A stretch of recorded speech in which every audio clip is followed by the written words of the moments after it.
Hello, friends, and welcome back to the Jank Tank episode number 57. My name is Timothy Zaccanino. I will be hosting for you today. By the way, I'm trying to teach my child how to pronounce their last name.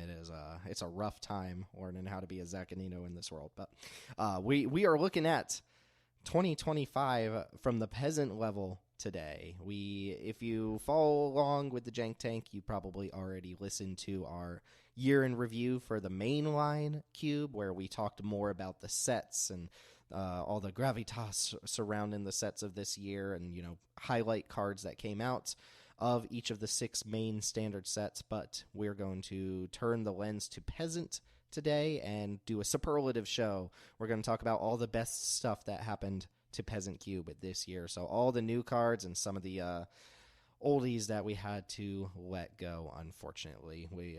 If you watched our 2024 review last year, we're doing the same thing with a couple tweaks to some of the categories. But I've got Teld and Daneelius here to talk Peasant Cube. Daneelius will be talking about a single green card pretty much for the entire time.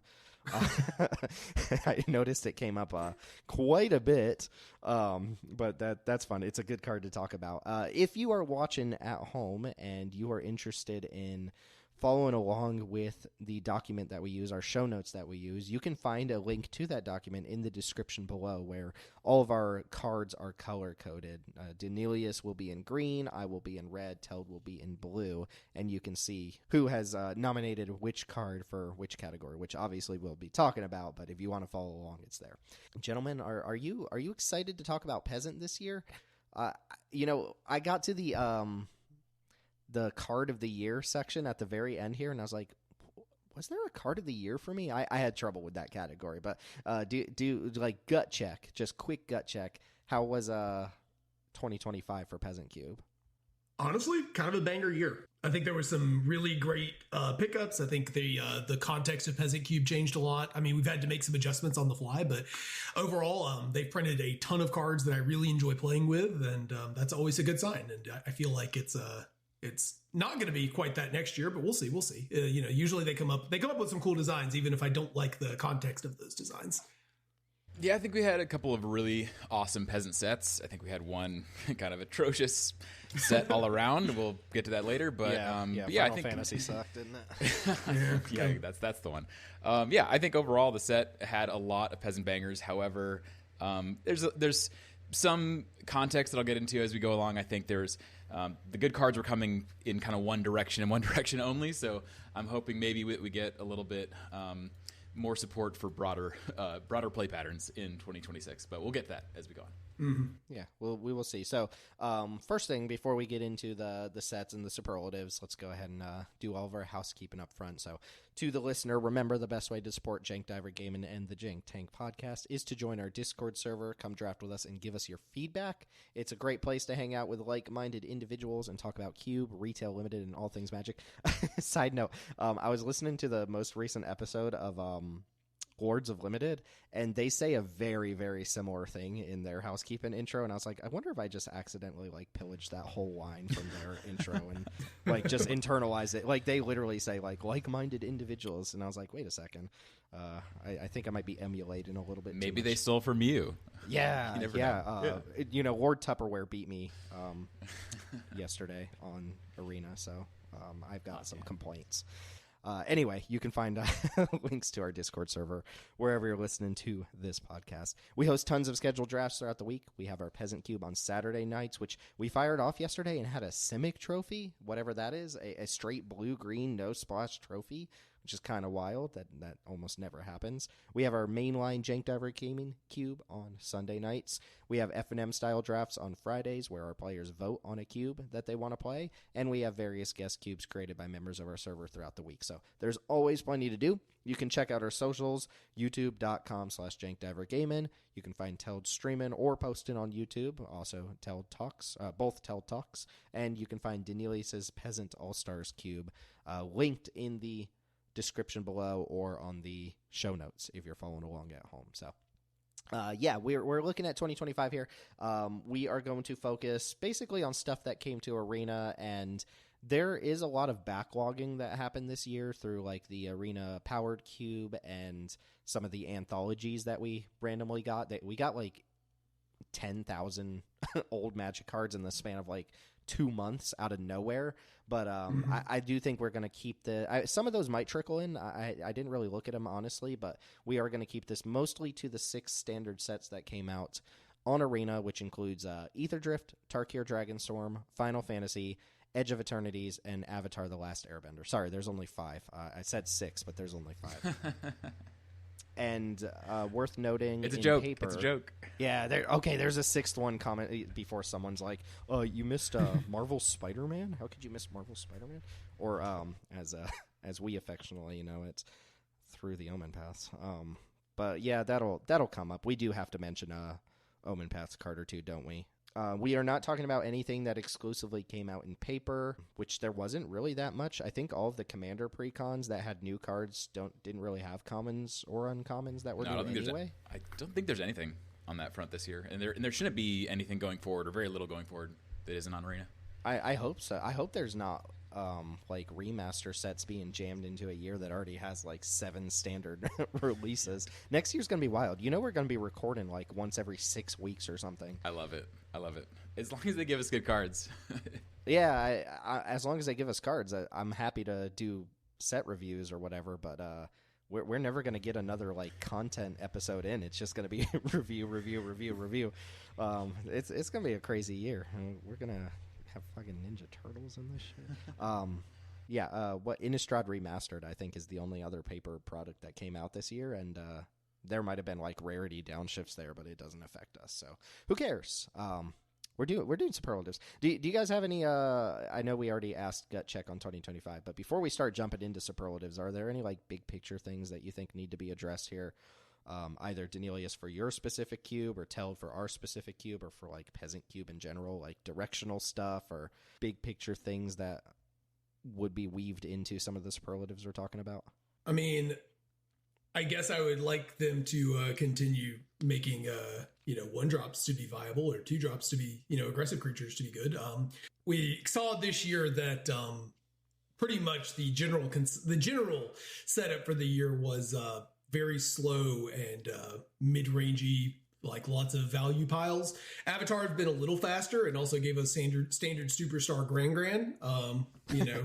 But outside of that, we didn't really get a lot in the ways of good 1-drops. So as we'll talk about later, the idea of just like planning to kill your opponent by attacking them on curve is not the greatest plan it's ever been in Peasant. Yeah, I think in my cube, this was the year of black, red, and white, black. And the way that I really look at that is that this is just the year of mid-range and complete mid-range dominance. Planning on building a deck where your goal is to be ahead is just not really something I think you can do right now in Peasant very well. White-red was fine. I think white-red is the main way to try to play aggressively. But even the white-red strategies are starting to become more permanent-based and do more, really be focused on either going wide or even playing in a mid-range space with Pixies and Skyfisher. So I definitely would like to see them return a little bit in 2026 to, or at least give us some really good aggressive 1- and 2-drop creatures. My best aggro card of the year wasn't a 2-drop; it was a 3-drop, and I think it's been a while since we've gotten really standout aggressive cards. So yeah, that's just the main direction I think that Peasant has been pushing all year long, is solid mid-range threats, value generation engines, and we could really stand to see some more aggressive creatures.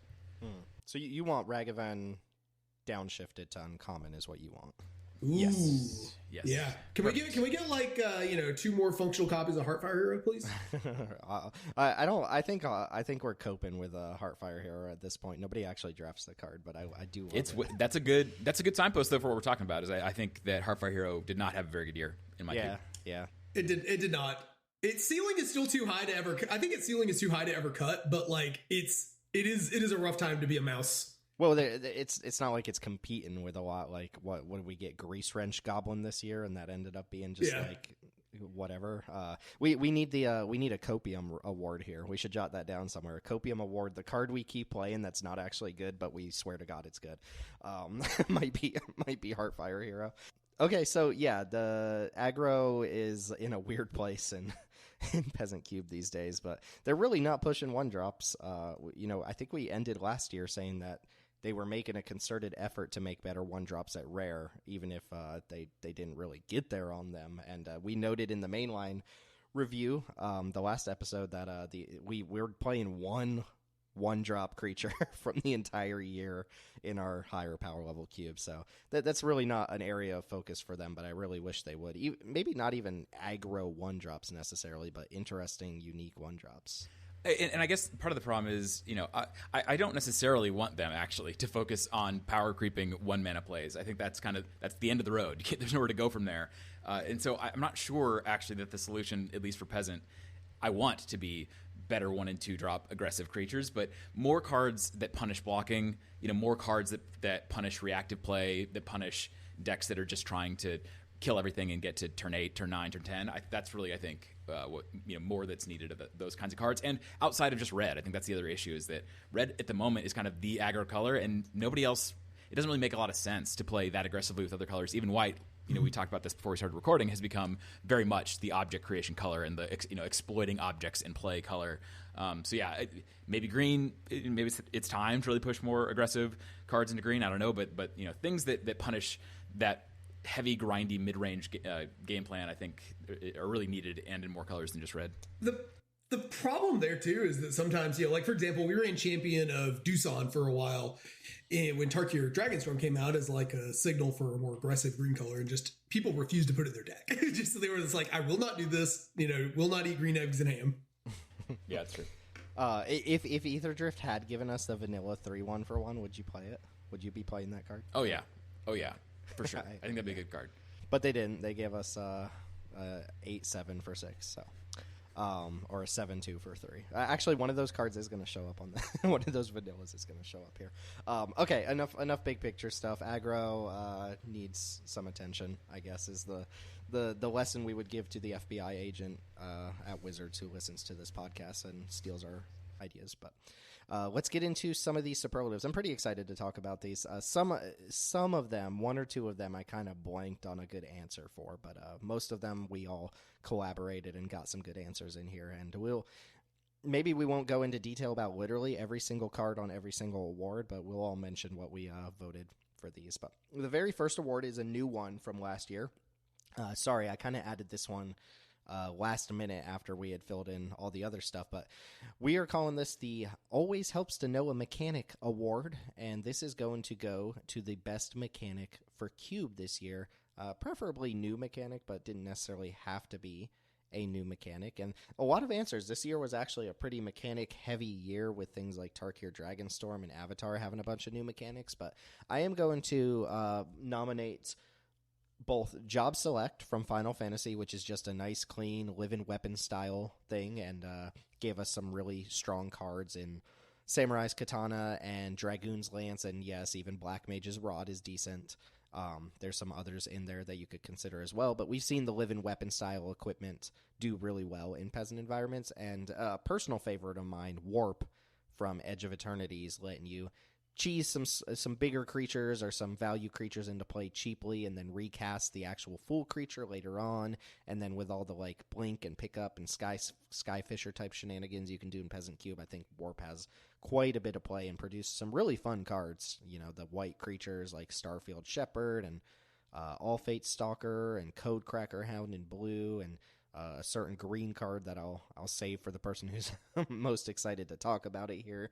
I think Warp was maybe the coolest mechanic for a Peasant environment, and Job Select just kind of slotted in perfectly. Well, much bigger deal, folks. It only took half a year, but the ALT acronym finally coming through as Tim accepts defeat and acknowledges Black Mage's Rod is pretty good. It's a huge. This is you can't just bury that lead. That's a massive. It's a massive news. Massive C level card. That's all we ever said it was. That's all we said it was. Yeah, but that reaction is the reaction of someone who thinks it's a B+. It's a B+ in my heart. That's in my heart, it's a B+.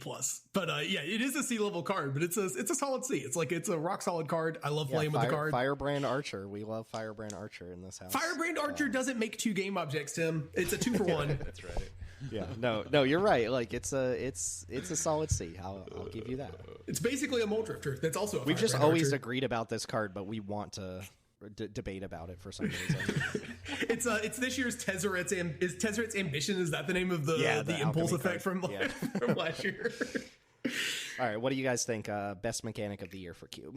Oh, yeah, so I threw on here Landers and Exhaust. I filled in a lot of the answers to these questions prior to getting to play some with Last Airbender, so I'm gonna have more to say right after Teld goes. But Landers and Exhaust. Landers because I'm happy to get every single possible ability they can imagine shoving onto an artifact token. I'm happy to see it. We play mostly on Arena. Yep, we play mostly on Arena, and so it's just all upside in my mind. So happy to see those. And I think Exhaust is so nice and clean. It's kind of shocking that they haven't done it before. And obviously there's stuff like Monstrosity that could only be activated once, and you might get some ability to turn on or whatever. But they can just put Exhaust on anything, and I think that the possibilities are endless. And it's a way for them in a lot of ways to incorporate perhaps a mechanic in the set in a way that's easier and more clean. I think of something like Invasion Submersible, which is like a waterbending card, but it's a waterbending card through the implementation of Exhaust. So I think it's a really nice, clean thing that's going to give them a lot more useful technology to leverage over the coming years. Yeah, I like that Exhaust has that ability to let them put more powerful effects on a card without having to include some sort of weird, clunky mechanical reminder text of like, put a counter on this card that does X or Y or whatever. Like you can actually have a pretty powerful mechanic stapled to cards. You just, you only get it once. It's a really nice mechanic. It looks like it's become like instantly, what's the word, Tim? Deciduous? Deciduous, yeah. Not only that, but they also showcase that power-up mechanic from Marvel Superheroes, which is Exhaust, but gives you a bonus if you use the ability the same turn the creature came into play. So not only is Exhaust probably going to be used more, but we're already getting riffs off of Exhaust. Okay, cool. Yeah. So I actually agree with what Daneelius put after me. I had Airbending here as my favorite mechanic of the year. It's just Core Skyfisher number 477, but it's really cool. Like we got not honestly that many playable airbending cards. Really, it was just Airbending Lesson that is turns out Repulse is way better in white. And I think the Airbending Lesson is just going to be one of my favorite cards moving forward from the set. But I loved all of the bending mechanics, as Daneelius pointed out. I think Earthbending was the one that excites me the least, but is still a totally fine mechanic. But like Waterbending is awesome. Airbending is awesome. Firebending is very narrow, but super powerful. Like just a really, really well done set of mechanics from that set. Yeah, Earthbending specifically to me, it's unfortunate that there aren't more playable Earthbending cube cards. I think there's only, there's fewer than 5 for sure, but honestly, that's a similar number to the Airbending card. So, and I think Earthbending is a fascinating mechanic that is honestly kind of busted. I don't know that it's necessarily a mechanic that they should have made. There's a lot of ways to break it, and I think that is really fun for in a cube context, trying to leverage Earthbend in all the ways that you can think of. So, like we talked about before with fetch lands or, to animate your bridges or whatever, but there's more. And the fact that it also synergizes with +1/+1 counters. I think it's a fascinating mechanic, and I've already seen people, the gears turning, trying to figure out how to leverage it really well. So honestly, I think if I had to pick a single mechanic for the year, it might be Earthbending. I've been really pleasantly surprised by that. Yeah, and Tim and I need to have this conversation, but I am wondering if we should be on Aang the Last Airbender over the support bird. Yeah.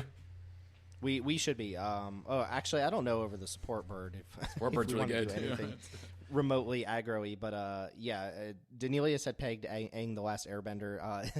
Corticalls gave it an A in his set review, and I still think that's like egregious compared to the other A's, but it's a clear B+ style card, and Airbending has been so sweet, even to the point where like I think Glider Staff might be good in Peasant Cube. Like I'm running it right now. Yeah, been good. Yeah, it's just been good and fun and interesting, and they nailed the mechanics for this set. It's a shame we'll never see them ever again. Right? Yeah, we'll have to get them in a different name, most likely, which means they won't work with the avatar cards. But it's a bummer because all 4 of them I think are really interesting. Yeah. You know what I realized the other day? Earthbending on maybe we said this in the review, maybe we didn't, but Earthbending on a double-sided MDFC permanent is sick, right? Because you can, like your Witch Enchanter, you can Earthbend the land, and then if it dies, it comes back as Witch Enchanter. That's super sweet. Yep. Like you mentioned, the fetches with the landscapes, like Earthbending onto those, sacking them, getting them back for double landfall. There's so many cool things with Earthbending. It's just they miss like firebending and earthbending, I think the individual cards didn't necessarily translate to Peasant Cube that well, but the mechanics themselves are fun to play with and really cool. So yeah, I got the unfortunate lesson yesterday of the Toph, the Naya Toph with Mindslaver. Yeah, that is a miserable experience. Honestly, the most fun I had during the retail environment was the Naya Toph with barrels of blasting jelly. That was a ton of fun. But yeah, earthbending is I don't think we've discovered everything that you can do with it yet in a peasant context either. So I'm excited to see what people try next year. It does require some to steal from Lords of Limited again. A little bit of gumption to force yourself to play actual earthbending cards that don't look amazing on their own. But I think if you do, you will discover a lot of little quirks, whether it's landfall synergy or cheat and permanence or something. There's a lot of cool stuff going on with earthbending. Yeah, and if we ever get better peasant sack utility lands, so stuff like the spheres, but better, they'll obviously play really well with earthbending. I think the earthbending card quality, though, if I recall correctly, there were none that I considered particularly cubable. I mean, there's like 3 mana Toph, right? The one that has power equal to the number of counters on lands you control. But obviously, like, the problem with that is if your land dies, you're not earthbending again, so you're just sitting with the 0/3 in play. But earthbending cards do play better with other earthbending cards, right? Because then you have the actual option to stack up on the same land or recharge Toph or whatever. But and there's the Red Cave. That's it's a slow earthbender. And then there's the earthbending student, which is the other version of Toph that can. I think all of those are pretty keepable. But yeah. Okay, yeah, I forgot about the cave. The cave is incredible, but what, the Cave of Two Lovers? Is that the? Yeah, really, really solid value card. Yeah. Speaking of fun things from retail, I had a deck with 2 of those and 2 secret tunnels, which is nice. Okay, moving along. The Stonks Award goes to the biggest mover up, the most improved card, or a totally redefined card. So this will presumably be something prior to 2025 that got a lot better because of some circumstance this year. So what wins the Stonks Award for you guys? So I think for us, it was the move towards red having a game object artifact sort of themes with red and black. I think that's made cards like Sokin's Smelter that previously we thought were cool cards, but weren't really getting there. I think we've gotten enough density of cards to just incidentally do that thing to make those effects good.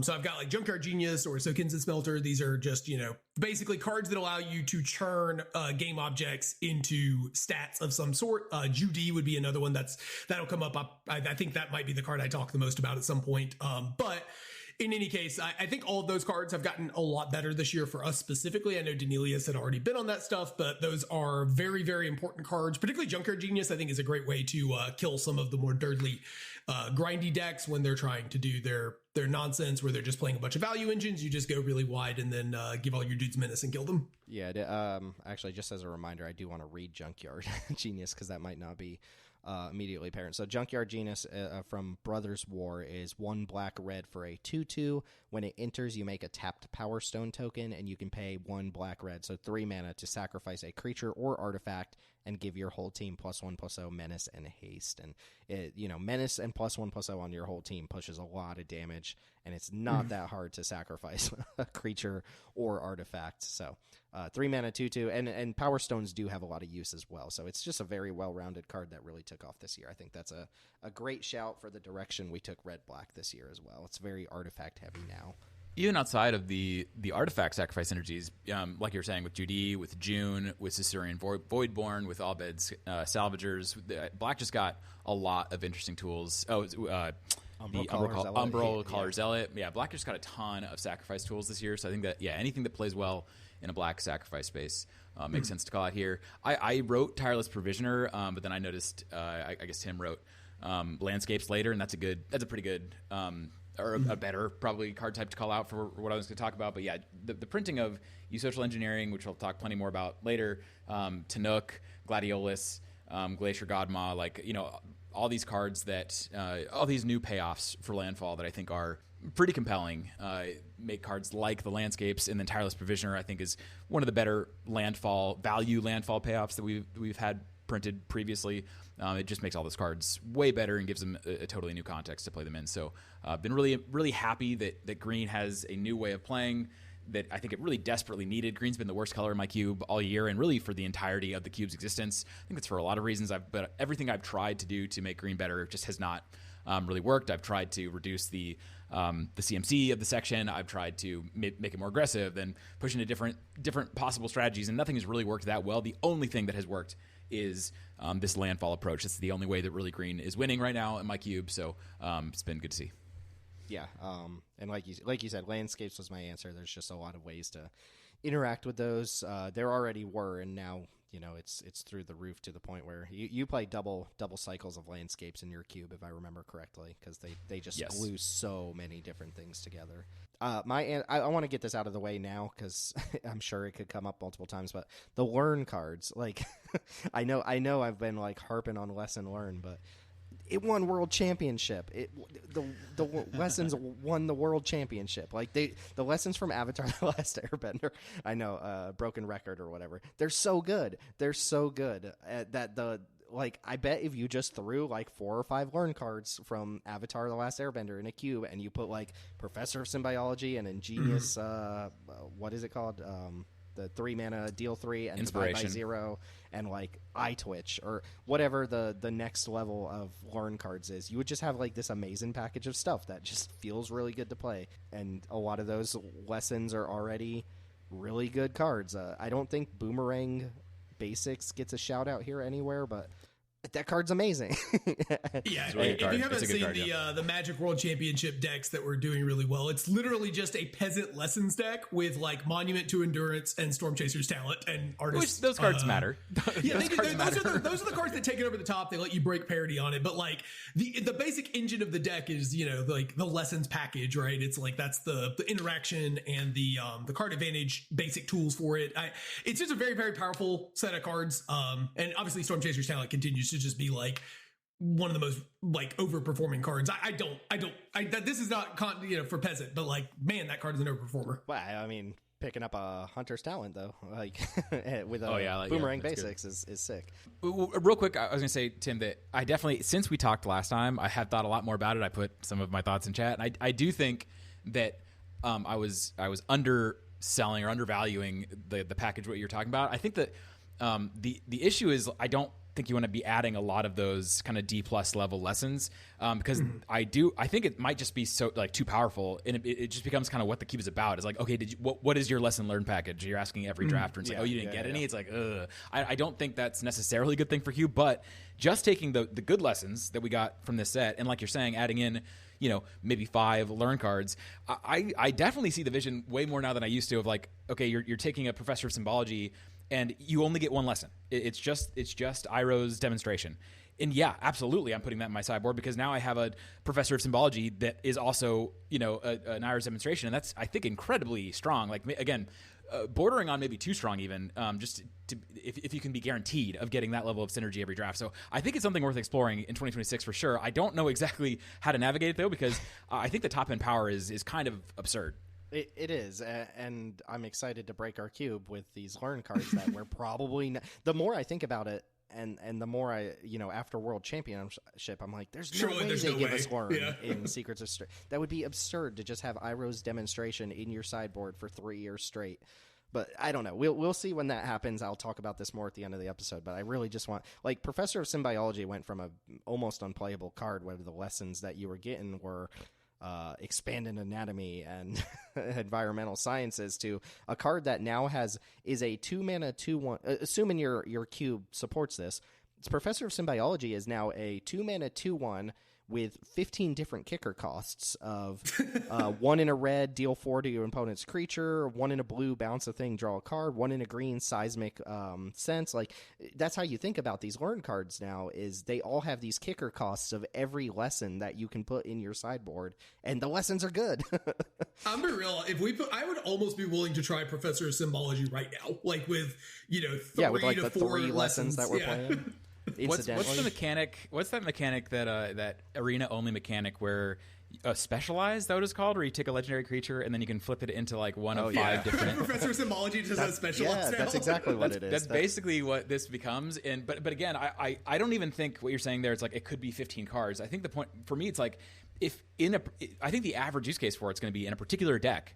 you have symbology and you have one lesson to get. It doesn't, but that's really, really strong is the point. It's like if it only gets, Boomerang Basics or whatever, it's like, okay, now you have 3 mana for a 2/1 that bounces the thing and draws a card. That's like a crazy rate. It's like, anyways, I think there's some combinations here that are maybe even problematic. That's the only concern I'd have. Professor Symbology drawing you an airbending lesson seems ridiculous.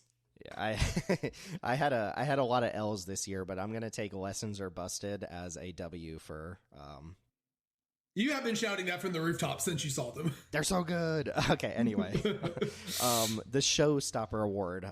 This is one I struggled with personally. This award goes to the biggest surprise of the year. Something unexpectedly great. That unexpected part being a big part. And I'll just say I'll defer to Daneelius' answer, and we can use this as a platform for you to talk about your card of the year for Peasant Cube. So get it out of your system now. And then every time it comes up, and in every other category, I'm looking. It's literally every other category this card comes up. This is his core Skyfisher. You get Okay, one per episode. Go ahead and use this to kind of broadly talk about the card, and then we can mention it in context for other awards.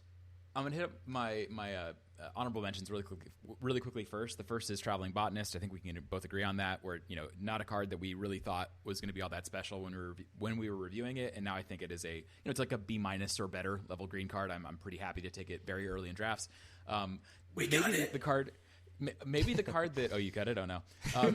Maybe the card that actually should be the correct answer here is Stock Up, because I don't even think we reviewed that card in the set review. True. And that has become a staple in like every cube in existence now. So that probably actually is the real winner here. But the winner in my heart is Social Engineering, and I've talked about already how Landfall has been a really useful surprise for us this year. And the card in particular, it got into the set review only because halfway through the set review, I think we had to cut it off. I think it was maybe Tim, it was when you were sick. I'm not sure, but and when we came back, I had thought about it more, and I was like, wait, isn't this card kind of good or like potentially really good?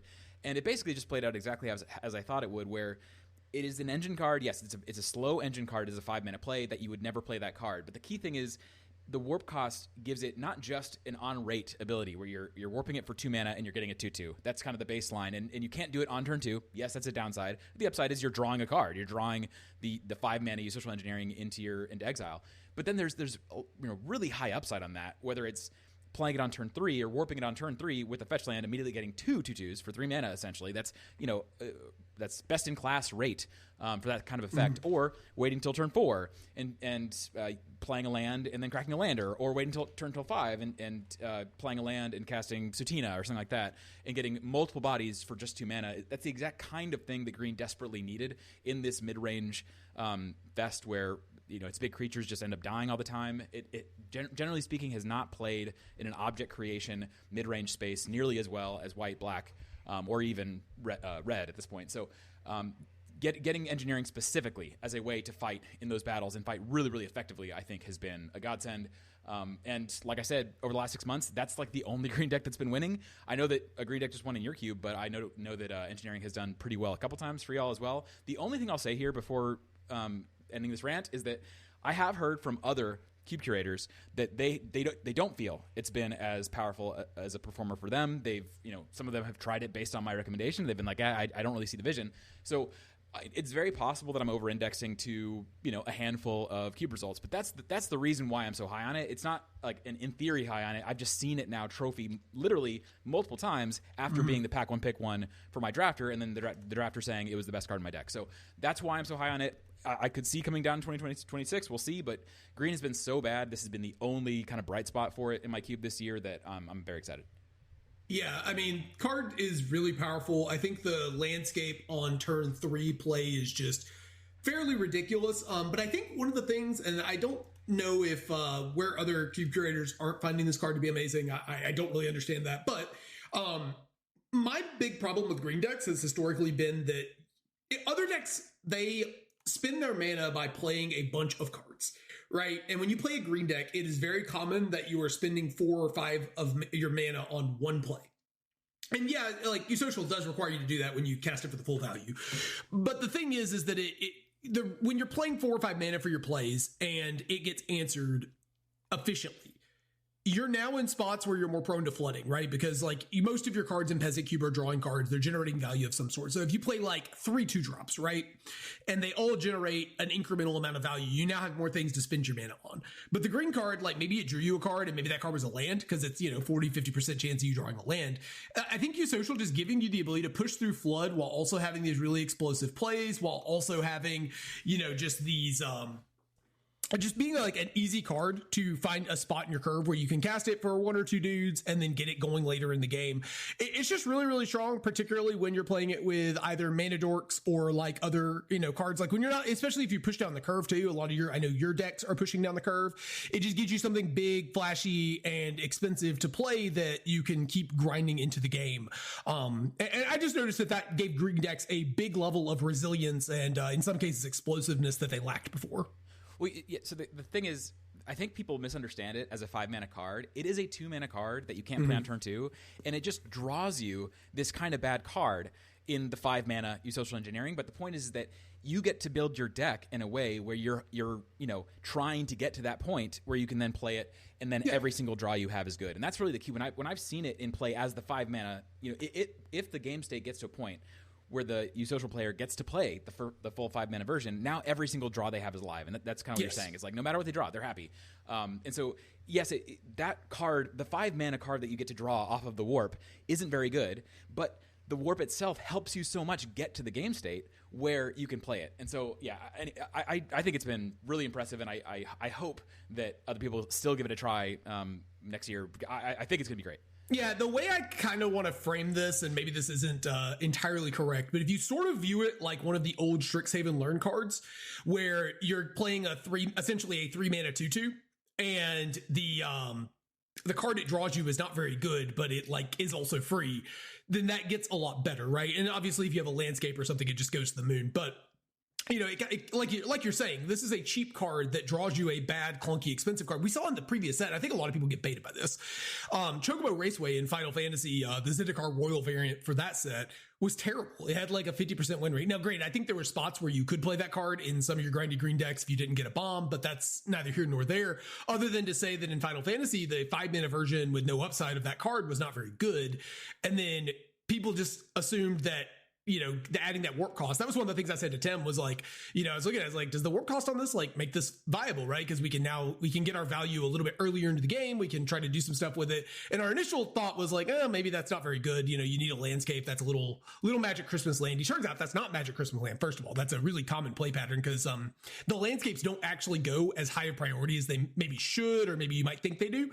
So it's not uncommon to get like 1 or 2 landscapes, even if they're just mono on color, to be able to do the play with this card. But then secondly is like, it turns out just casting this on like turn 4 or turn 5 or whatever, like you mentioned with a Lander or Satina or whatever, is also just kind of fine. They're totally reasonable plays. They don't set you that far behind. Peasant Cube is not super aggressive right now, so sometimes you can even get away with casting these cards. I don't think you want to cast this card on turn 5 for no value, but like sometimes you'll play it on turn 6 or 7 and just play your land drop and like, you were stable on board and now you've got your engine going. Get the ball. And the last thing I'll say is that's really I think what makes it so interesting is that in this mid-range dominated format, it's a card that actually helps green go over the top. Unlike this, the 6-mana 6/6 or the 7-mana 7/7 that just dies. This actually, gives game against black-red in particular, and even white-black. Though white has access to some enchantment removal. But yeah, that's really been the key for me. Is that not only does the card itself, I think it's very coherent. It makes a lot of sense. The play patterns seem good, and also into what's good in Peasant right now. I think the card is very strong. Mm-hmm. Also, did we mention it makes artifacts? Did we mention it's a 2-mana way to trigger your Up the Beanstalk and your Razorkins or your Restless Razorkins or Superior Foes of Spider-Man? There's a lot of knobs on this card. Again, Warp being a very powerful, like secretly, quietly powerful mechanic with a lot of stuff going on. So yeah, Use Social is going to come up a lot more in this episode, but I think we can kind of truncate the conversation given we just spent 35 minutes on it here. I don't have a good answer for this outside of I think the whole landfall package, like you mentioned, has been pretty impressive this year. Like the red-green Tanook from Edge of Eternities, the Gladiolus, a 6-drop. I didn't expect a kind of vanilla feeling 6-drop to be really good, but people have gotten excited about Gladiolus, and red-green has been doing well. So I hope they keep exploring kind of it's clear to me at this point the whole like red green 4 power matters theme just doesn't work in limited that often. So like start doing the landfall more often. They did that this year a couple times, and I think it worked more often than it didn't. And the 4 power stuff just doesn't work ever. So part of the reason it doesn't work is that it's an aggro focused ability mostly, and I think aggro is just not that good. Not that good right now. Gotta jam Tiger Dillo in your cube to make it work or whatever. But okay, let's move on. The Letdown Larry. I kind of want to read. Can I rename this the Womp Womp Award? I want to rename this good, Womp Womp, aka the Seasoned Warren Guard Award. Basically, a card that we were excited about that underperformed. So this award is presented to the most disappointing peasant card of 2024. For me, I think Grease Wrench Goblin comes to mind. That's the red 2/1 that has an exhaust ability for 3 mana that lets you discard 2 cards, draw 2 cards, and put a +1/+1 counter on it. Felt like we started this conversation off by saying 1-drops aren't that good, and felt like this would be a really good 1-drop addition. But it turns out the exhaust ability just ends up being clunky enough that this just plays like Savannah Lions more often than not, and a little bit unfortunate. I thought this was this was the first set of the year, Ether Drift. I thought this was the coming of good 1-drops for the year. Remind me, was this the Lantern Bearer winner for the mainline cube, or was it a different card? We gave it to Taval the Balance Scale. That's right. Okay. Yeah. This would have probably been a finalist for the the Lantern Bearer Award, the worst card we played in the mainline cube. We got super excited about this one. Yeah, it still reads to me like this should be a good 1-drop. Given our complaints about 1-drops, but it's clunky enough that it doesn't play the way you would read it playing. Yeah, I've very rarely bounced off cards after one singular draft and just been like, this card is terrible. But I was pretty high on Bitterwork. Daneelius kind of talked me up on it. I was kind of excited about it. And then he was really selling me on it. And I was like, yeah, I see the vision. It turns out the vision is not 2020. It's, I have terrible eyesight. My vision was awful. The vision is 4/4. Yeah. So Bitterwork is the Avatar, the Last Airbender enchantment. It is 1 red-green for a card that does nothing. And then if you attack with a big creature, you draw a card, and it has Earthbending 4. And like, I kind of got into this because I was thinking, okay, even if we don't have anything, like if we're forced to play it on turn 3, that sucks. But like, at least on turn 4, we can Earthbend, and then we've got a dude. But I didn't really. I don't know why. This is like, it's obvious when you think about it, but I just didn't really think about the fact that your dude is tapped, right? You don't untap the guy. So like, if you need, you can't even curve into this and get a dude to attack with and draw a card. Or to block with, right? If the 4 mana mode on this card is fake. And so it's really like a 5 mana 4/4. And now we're just getting into really, really bad territory. If you're ever behind, which is pretty common in green decks in Peasant Cube, you're oftentimes, even in Gruul, which is the more aggressive deck, you're oftentimes behind the 8 ball early into the game. Like, you can get away with something like an Inept because it's just such a threatening card that they have to kill it, or like, it blocks and attacks on its own.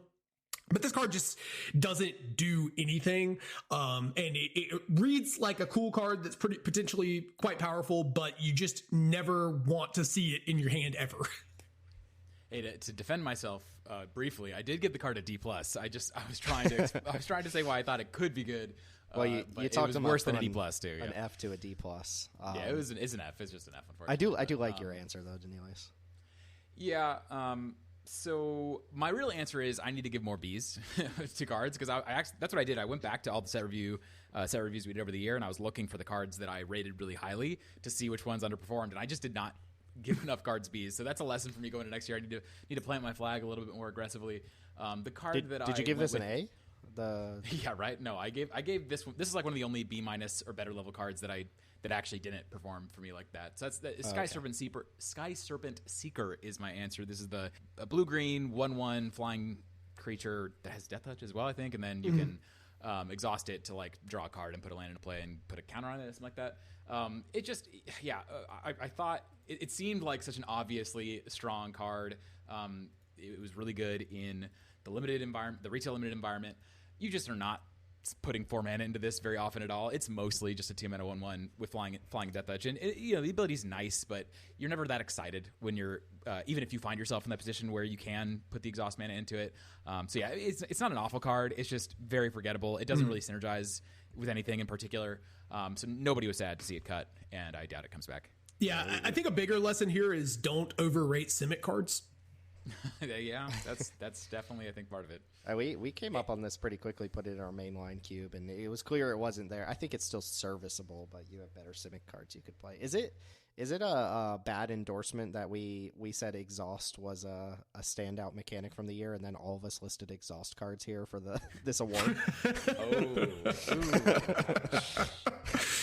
Oops. Exhaust is edit good. That one. Edit that one out. Yeah. Exhaust is good. These cards are not. We'll go plug in Endure in there instead. I'll have ChatGPT write something up. Okay, moving on from there. Anger Mismanagement Award, the best aggro card of the year, which where are the 1 and 2 drops, guys? not a lot of aggro cards. What do you guys think best aggro cards of the year? I mean, I think there's one card here really, and nothing else comes that close, which is Samurai's Katana. But Samura's. I have to be honest. Thank you for that respelling. And this is the job select. Essentially, 3 mana, 3/3 trample haste, red creature that it dies into the equipment that you can move around for 5 mana to give. What a card! Haste. Yeah, it's a very strong card, no doubt.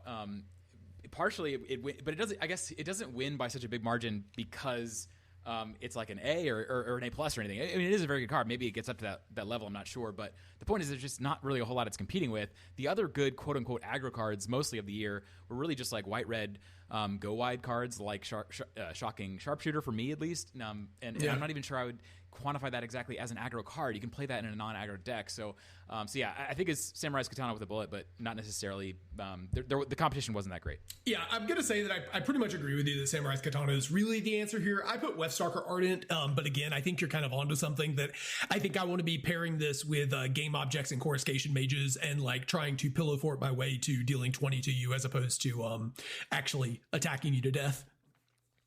Yeah. Slim pickings. I picked War Effort, which is the 4 mana enchantment that gives your, I think, attacking creatures +1/+0, and essentially gives you mobilize 1. You get a 2/1 attacking token that sacks itself whenever you attack. Card is really good. It is good, but it's more of a product of how good your aggro decks are than like an actual pool into if that makes sense. It's a like, force multiplier. Yeah. The real answer for me is a fake card. Maybe the best aggro card I've ever played within my life. Waystone's Guidance. This is a random alchemy card that came out in Tarkir, but I did want to shout it out because of how absurd it was. So that's the one that gives all your guys like mobilize 2.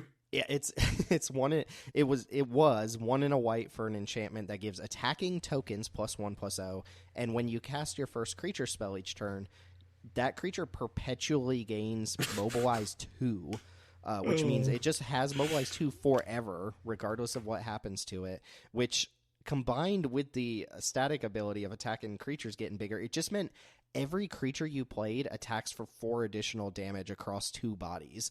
Which is stupid for an a perpetual ability. Yes, that is pretty stupid. Yeah. Yeah, and it got nerfed to the point where creatures only have mobilize 1 instead. But I don't know. I don't play the alchemy stuff very often. But when Alchemy Tarkir came around, I played it a couple times. Kept getting past this card and just like could not lose the game. Like you remember Fleet and Effigy, the 1 mana red 2/2 that it bounces back to your hand. This could stack multiple instances of mobilize 2 on it every time it bounced back, and you would attack with a Fleet and Effigy and make like 12 power on attacks or something. It was just incredibly dumb, but it's not a real card, so it can't win this award, and it got nerfed anyway. So I did want to shout it out. I won't do that for a lot of alchemy stuff, but War Effort, I guess, is a fine enough card to stamp here for my pick. Next up, One Step at a Time award. This goes to the best/sweetest attrition card of the year. We're talking Peasant Cube. There are a lot of potential answers here. This is like the year of this award. This was just the whole year, right? Like every good card for Peasant this year just goes into this category. Daneelius is literally adding cards to his answer right now. Yeah, he's literally just adding every card that we add to Peasant Cubes this year. Basically. Definitively, I think my answer, despite not having played with it a lot, is Water Tribe Rallier. We chatted about this a little before recording. This is the Avatar 2 mana 2/2 that has Waterbend 5. Look at the top 5 of your library, put a creature with power 3 or less into your hand. This card is incredible in retail limited, and I think when you transfer it over to Peasant Cube and all the object creation, it's actually like actively kind of busted. I think this is the type of card that it's very killable, but if it isn't killed in the right decks, you will probably draw every single target in your deck some amount of the time with this. So I think I'm comfortable stamping that as the biggest attrition card of the year, even though, if I'm being honest, I haven't. Daneelius, you can stop it. You can stop. Yeah, I was gonna say this entire No, I time. can't. That's the point. There's so many. While Tim has been going on, Daneelius has continued typing cards. Still typing cards in. So I'm gonna give it to Water Tribe Rallier with a special shout out to Sarn/Spider UK as another really powerful white card draw engine that they just given all the tools this this year. Given the recency with which Avatar came out and the infrequency at which we fired the cube, I can't say it's really a definitive thing that I know for a fact Water Tribe Rallier is the pick for this year, but I'm pretty sure if you just asked me to pick one of these cards, that would be the one. The card just, wow, is it doing everything that you want to be doing in Peasant Cube? But I went with a different angle. I went with Delivery Moogle, which I think was my favorite attrition card of the year.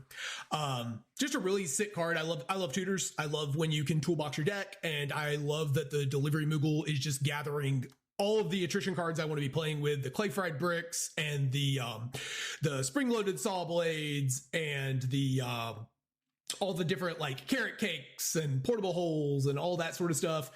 It's got so many targets, your crowbars and your dragoons lances, and not all of these are necessarily strictly attrition cards, but it's just tutoring up a bunch of different things that are really valuable. And it usually is a really fun card to play with because you get to start making deck building decisions from the moment you get it, or like preparing to get it. It's kind of like Stoneforge Mystic at Peasant in a lot of ways, which my love of that card is well known. These sort of like toolbox cards are just super fun to play with. So I really like Delivery Move. Daneelius, stop.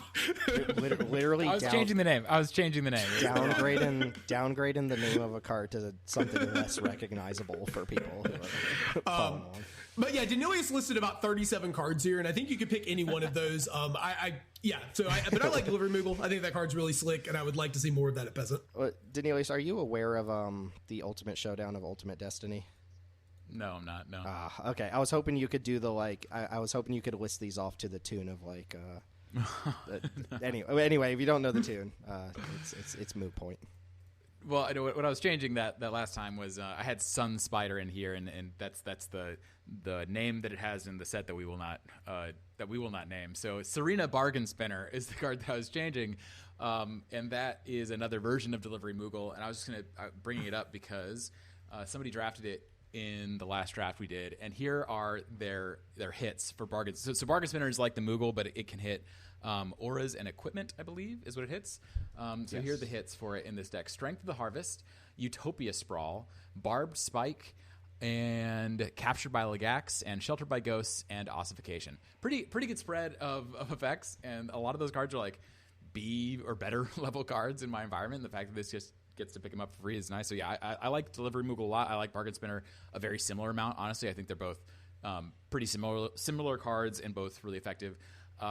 Yeah, I threw on 50 cards on this. I agree with you. But we all know it's you social engineering in a bloodstained sweater, right? That's the winner. Right, exactly. No, I actually think that the winner probably is Water Tribe Rallier. In terms of best, I should say.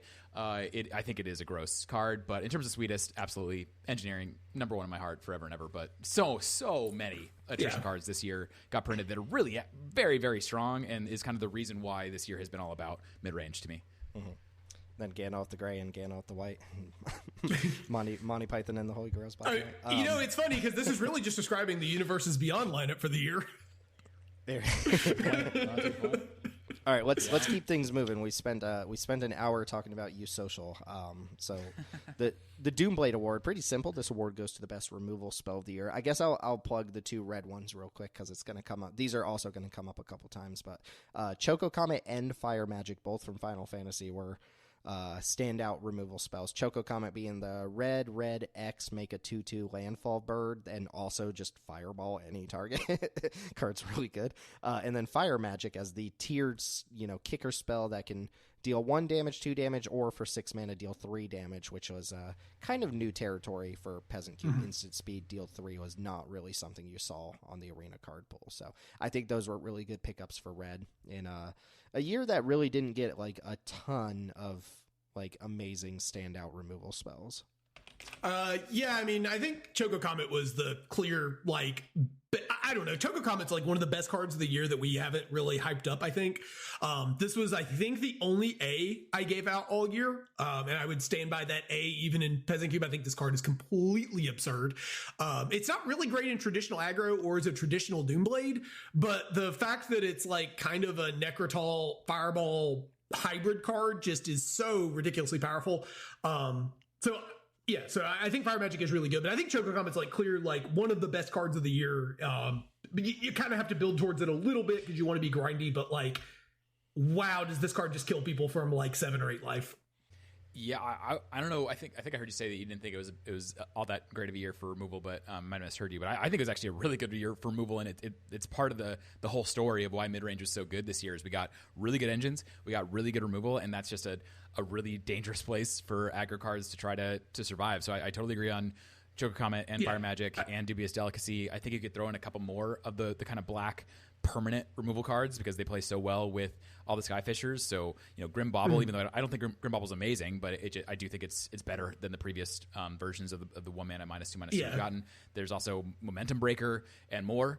And then I also threw on here Twin Moth Stormbrood is like a fantastic removal spell. It's a kind of a crazy removal spell. And Iroh's Demonstration, which we've already talked about. So I think we got tons of really strong removal this year. I think what I said, Daneelius, was that Choco Comet as a Doomblade specifically, like as a removal spell, is not at its it's not like the best removal spell because of its inefficiency. I said the removal wasn't great this year. Okay, gotcha. Okay, gotcha. I've been put back in my place. Though I am going to find an air horn sound effect, and every time a lesson gets mentioned, I'll go ahead and put the air horn over it. So if you just heard an air horn over the mention of Iroh's Demonstration, that's why. Sorry. Yeah, maybe it was better. Thank you. I don't know. The listener's not going to hear that. I don't know. That was just for us. Anyway, maybe it was a better year for removal than I'm giving it credit for. I should probably actually go back and look. So don't listen to me on that. Don't listen to me on that. Boomerang Basics, also a removal spell, just saying. Okay. Next up, first day on the job, another simple category. This award goes to the best new creature of the year. And again, just to mention a card that will come up a couple more times, Summon Fenrir was my pick. That's the 3 mana green summon that it's a 3/2 for 2 and a green, fetches a basic land, puts a +1 counter on the next creature you cast on Chapter 2, and then Chapter 3, if you're tied for or control the biggest biggest creature on board, you draw a card. And this is just a sweet attrition card. I think we all nailed this one. Nobody missed this one. We thought this card was great when Final Fantasy was spoiled, and it has in fact played out as a great card to the point where we put it in our higher power cube, and it's really good there as well. I think that if there was any miss here, it's that, like, as good as we thought it was, I think we somehow underrated. I think this card is just awesome. Yeah. I went with Sun Pearl Kieran as my choice because I haven't had enough time to play with Water Tribe Rallier. I think Water Tribe Rallier is honestly probably the best card we got this year. But I want to reserve judgment for cards that I've played with a bit more. And I think Sun Pearl Kieran has a pedigree at this point of just being an absolutely incredible card, whether you're on the offensive, defensive, like at any point in the game. It's just one of the best draws in your deck, and it is consistently a card that you don't necessarily need to build your deck around, but if it happens to be that your deck is built around Sun Pearl Kieran, it gets even better. Yep, I like all your answers. I also threw on Samurai's Katana, which is not technically a creature, but it's effectively a creature. Yeah, these are all cards that will be mentioned at least once or twice more, or have already been mentioned. So I did want to give one shout out, and this I don't remember if this comes up later. I don't think it does, but I wanted to give a shout out to Umbral Zealot, just possibly the best open-ended sack outlet we've seen in several years. It's an uncommon too, which is incredible. I mean, I'm playing this in Commander, we're playing in Peasant Cube, we're playing the mainline cube. Like, it's just a really, really rock solid card that for some reason they didn't skimp on the stats. Like, it's even, I don't want to say premium stat line because 3/2 isn't really premium, and it feels weird saying that, but it is good stats for its mana value. Yeah, just a clear indication that they wanted to bolster we talked about that with like Sephiroth in the mainline cube, but they clearly wanted Aristocrats to be a little bit better this year, and I think they mostly, I don't know if they succeeded for Constructed, but they definitely succeeded for Commander and Cube. So the opposite award here is the Disembodied Award, which goes to the best non-creature of the year. quote, something that doesn't just create a creature and then follow it up immediately by use social engineering, which I assume the justification is it makes more than one creature. Yeah, it makes lots of creatures. The real answer, stock up, for me, that was the best, I think, non-creature spell of the year. And again, that's partially giving it shine based on the fact that it's just in every single cube in existence now. But yeah, use social engineering probably should not count. Yeah, stock up was the biggest miss we've had in a minute. This card is really, really good, and it did not read like a card that, or maybe not didn't read like a card. It reads like a bunch of really mediocre cards, and it turns out they tuned it into such a way that it is actually good. Yeah. Well, we mentioned in the main line, and I don't know, do we have a card advantage category? I can't remember. There might be a card advantage category coming up, so I'm sorry if I jumped the gun here a little bit. But blue card advantage got really, really good this year across all rarities, right? We went from basically to the point where we no longer have to play like the 4-mana draw twos because we got cards like Stock Up and Cryogen Relic, and then at higher rarities, your Quantum Riddlers, your Star Charts, and things like that. Even to the point where I think, in our 450 version of the Peasant Cube, we have Combat Tutorial in there right now, and that's I think, a pretty decent card, or Unstable Experiment from a set that may or may not exist. I think that's a very good card that's, somewhat unexplored because of how new it is. So blue like actual card advantage on instants and sorceries, aside from ETB value on like your Code Cracker Hound and stuff, just I think went through the roof this year. Which is good. Blue should be the card draw color, and I'm glad they recognize that blue should be getting good card draw. So Stock Up feels appropriate to me. I put Fire Magic here, but I think I'll defer to Stock Up. I think Stock Up is the most important, peasant non-creature to come out this year. The Goldilocks Award goes to a standout gold card. Another one, I'm going to give this to the Gold Saucer because it's the best. I mean, look at the art. It's the biggest gold card of the year. I think that's pretty obvious. Yeah, it's very gold. Okay, so feel free to clap at any time. Anyway, I didn't have a good answer for this. I said Veteran Beastmaster, the Selesnya card, and that's mostly because holy crap, Selesnya needs some love. But I don't think that's actually the best gold card we got this year. So, I spend a large portion of the year racking up W's for my takes, but I do occasionally have to eat my crow, take my L, and I'm going to take my L here on Dune Drifter. I think I said in the Peasant review that there would be no way you would talk me out of replacing Hero of the Dunes, and boy, is this card way better. Like, wow, is this card better. All it took for me to be convinced was getting to go turn 1 Mishra's Bauble into turn 2 into turn 2 Dune Drifter back my Mishra's Bauble. I was sold. Like, wow, is this card good. It's so much better with the game object creation that Peasant Cube moved towards this year, which I think at the time I was still thinking of like mostly bringing back creatures. So I wasn't really thinking of this card for its ability to bring back non-creature permanents and for its ability to be so cheap and efficient with a lot of the cheap and efficient cards you're pairing it with, and the loopy stuff and all of that sort of thing. But I think this card just ends up being a lot more powerful in the synergy spaces that the game object decks moved in towards. And this is a good example of why we do the Tonk thing of like, when we get new cards that are interesting but may or may not be better than the card they're replacing, we oftentimes try it just to see, and this is a clear improvement over Hero of the Dunes. We should have a Tonk award here. Oh, that's a good point. I had to do a lot of defending of Dune Drifter, not just to y'all, but to people in my own environment for a long time. And now I never got from people in my own environment, like anybody saying, oh, you were right on that. It's just kind of, the complaints just slowly died away. And as it just gets played in every single white black deck, and everybody's really stoked to play it. So anyways, yeah, I love that card. It's a brewer's paradise. It's just, there's so many ways you can try to abuse it. But for me, I went with Haunt the Network in this slot. Just to quickly give a couple of shout-outs, I definitely like Veteran Beast Rider, a card that works really, really well with Water Tribe Rallier. Try that out, folks. It's really busted. Alessos and Prass, the Spider-Man in web creature, that green-white creature I also think is really, really strong. So, I mean, green-white, to me, got some really powerful gold cards this year, but people are still just not excited, generally speaking, to draft that color combination. Also, Lion Weight is another card we got this year that is kind of an archetype unto itself, which I think is pretty cool. But yeah, for me, Haunt the Network is the card that I went with this year. I like to say that my environment is very artifact heavy. I don't even know at this point how much more artifact heavy my environment is than a lot of Peasant environments that I look at these days. But it's probably a little bit more artifact heavy than most. And Hunt the Network has been such a really nice card to as a signpost for artifacts, touching either black or blue. It's very splashable. It's kind of a combo card that you can try to dig for and burn people out, or it's just kind of a value card that you're playing to make 3 or max 4 tokens off of. It's just been a very impressive signpost for artifacts. My only complaint about Haunt the Network is that it feels like it's in the wrong color pair for our cube, specifically because blue-black is not like pushing an artifact theme. It's more red-black and white-blue that are pushing an artifact theme, but you can still craft blue-black decks that take advantage of it or splash it elsewhere. So I'd say it's splashed about as often as it is not in my environment. Yeah, which makes total sense to me. And then, in a deck that maximizes it, it's insane.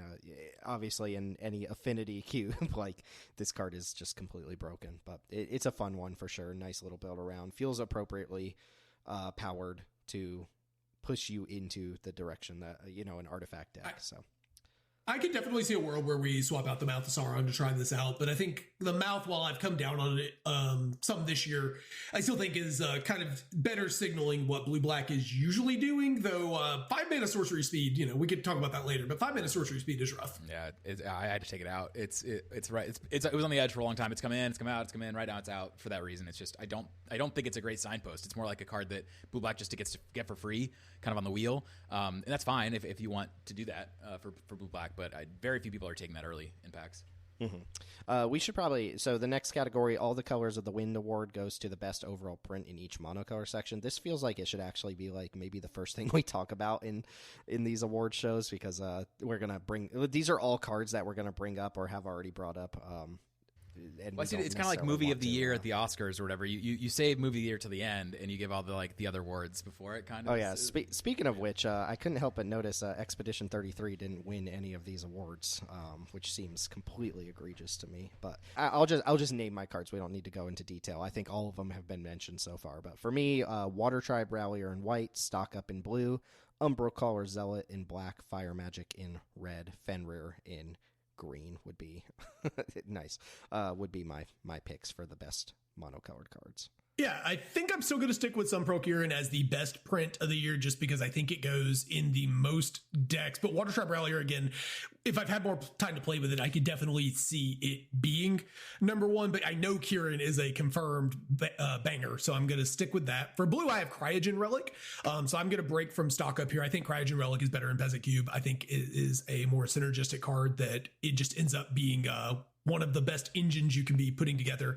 I could buy that Stock Up's better, but Relic is cheaper and it has more synergies. For black, I have Cleric Skewer Expedition 33 coming in with a clear victory here. Yay. Really though, if you haven't played that game, it is the best game I've played in a couple of years. It deserved all of those awards, people. It deserved them.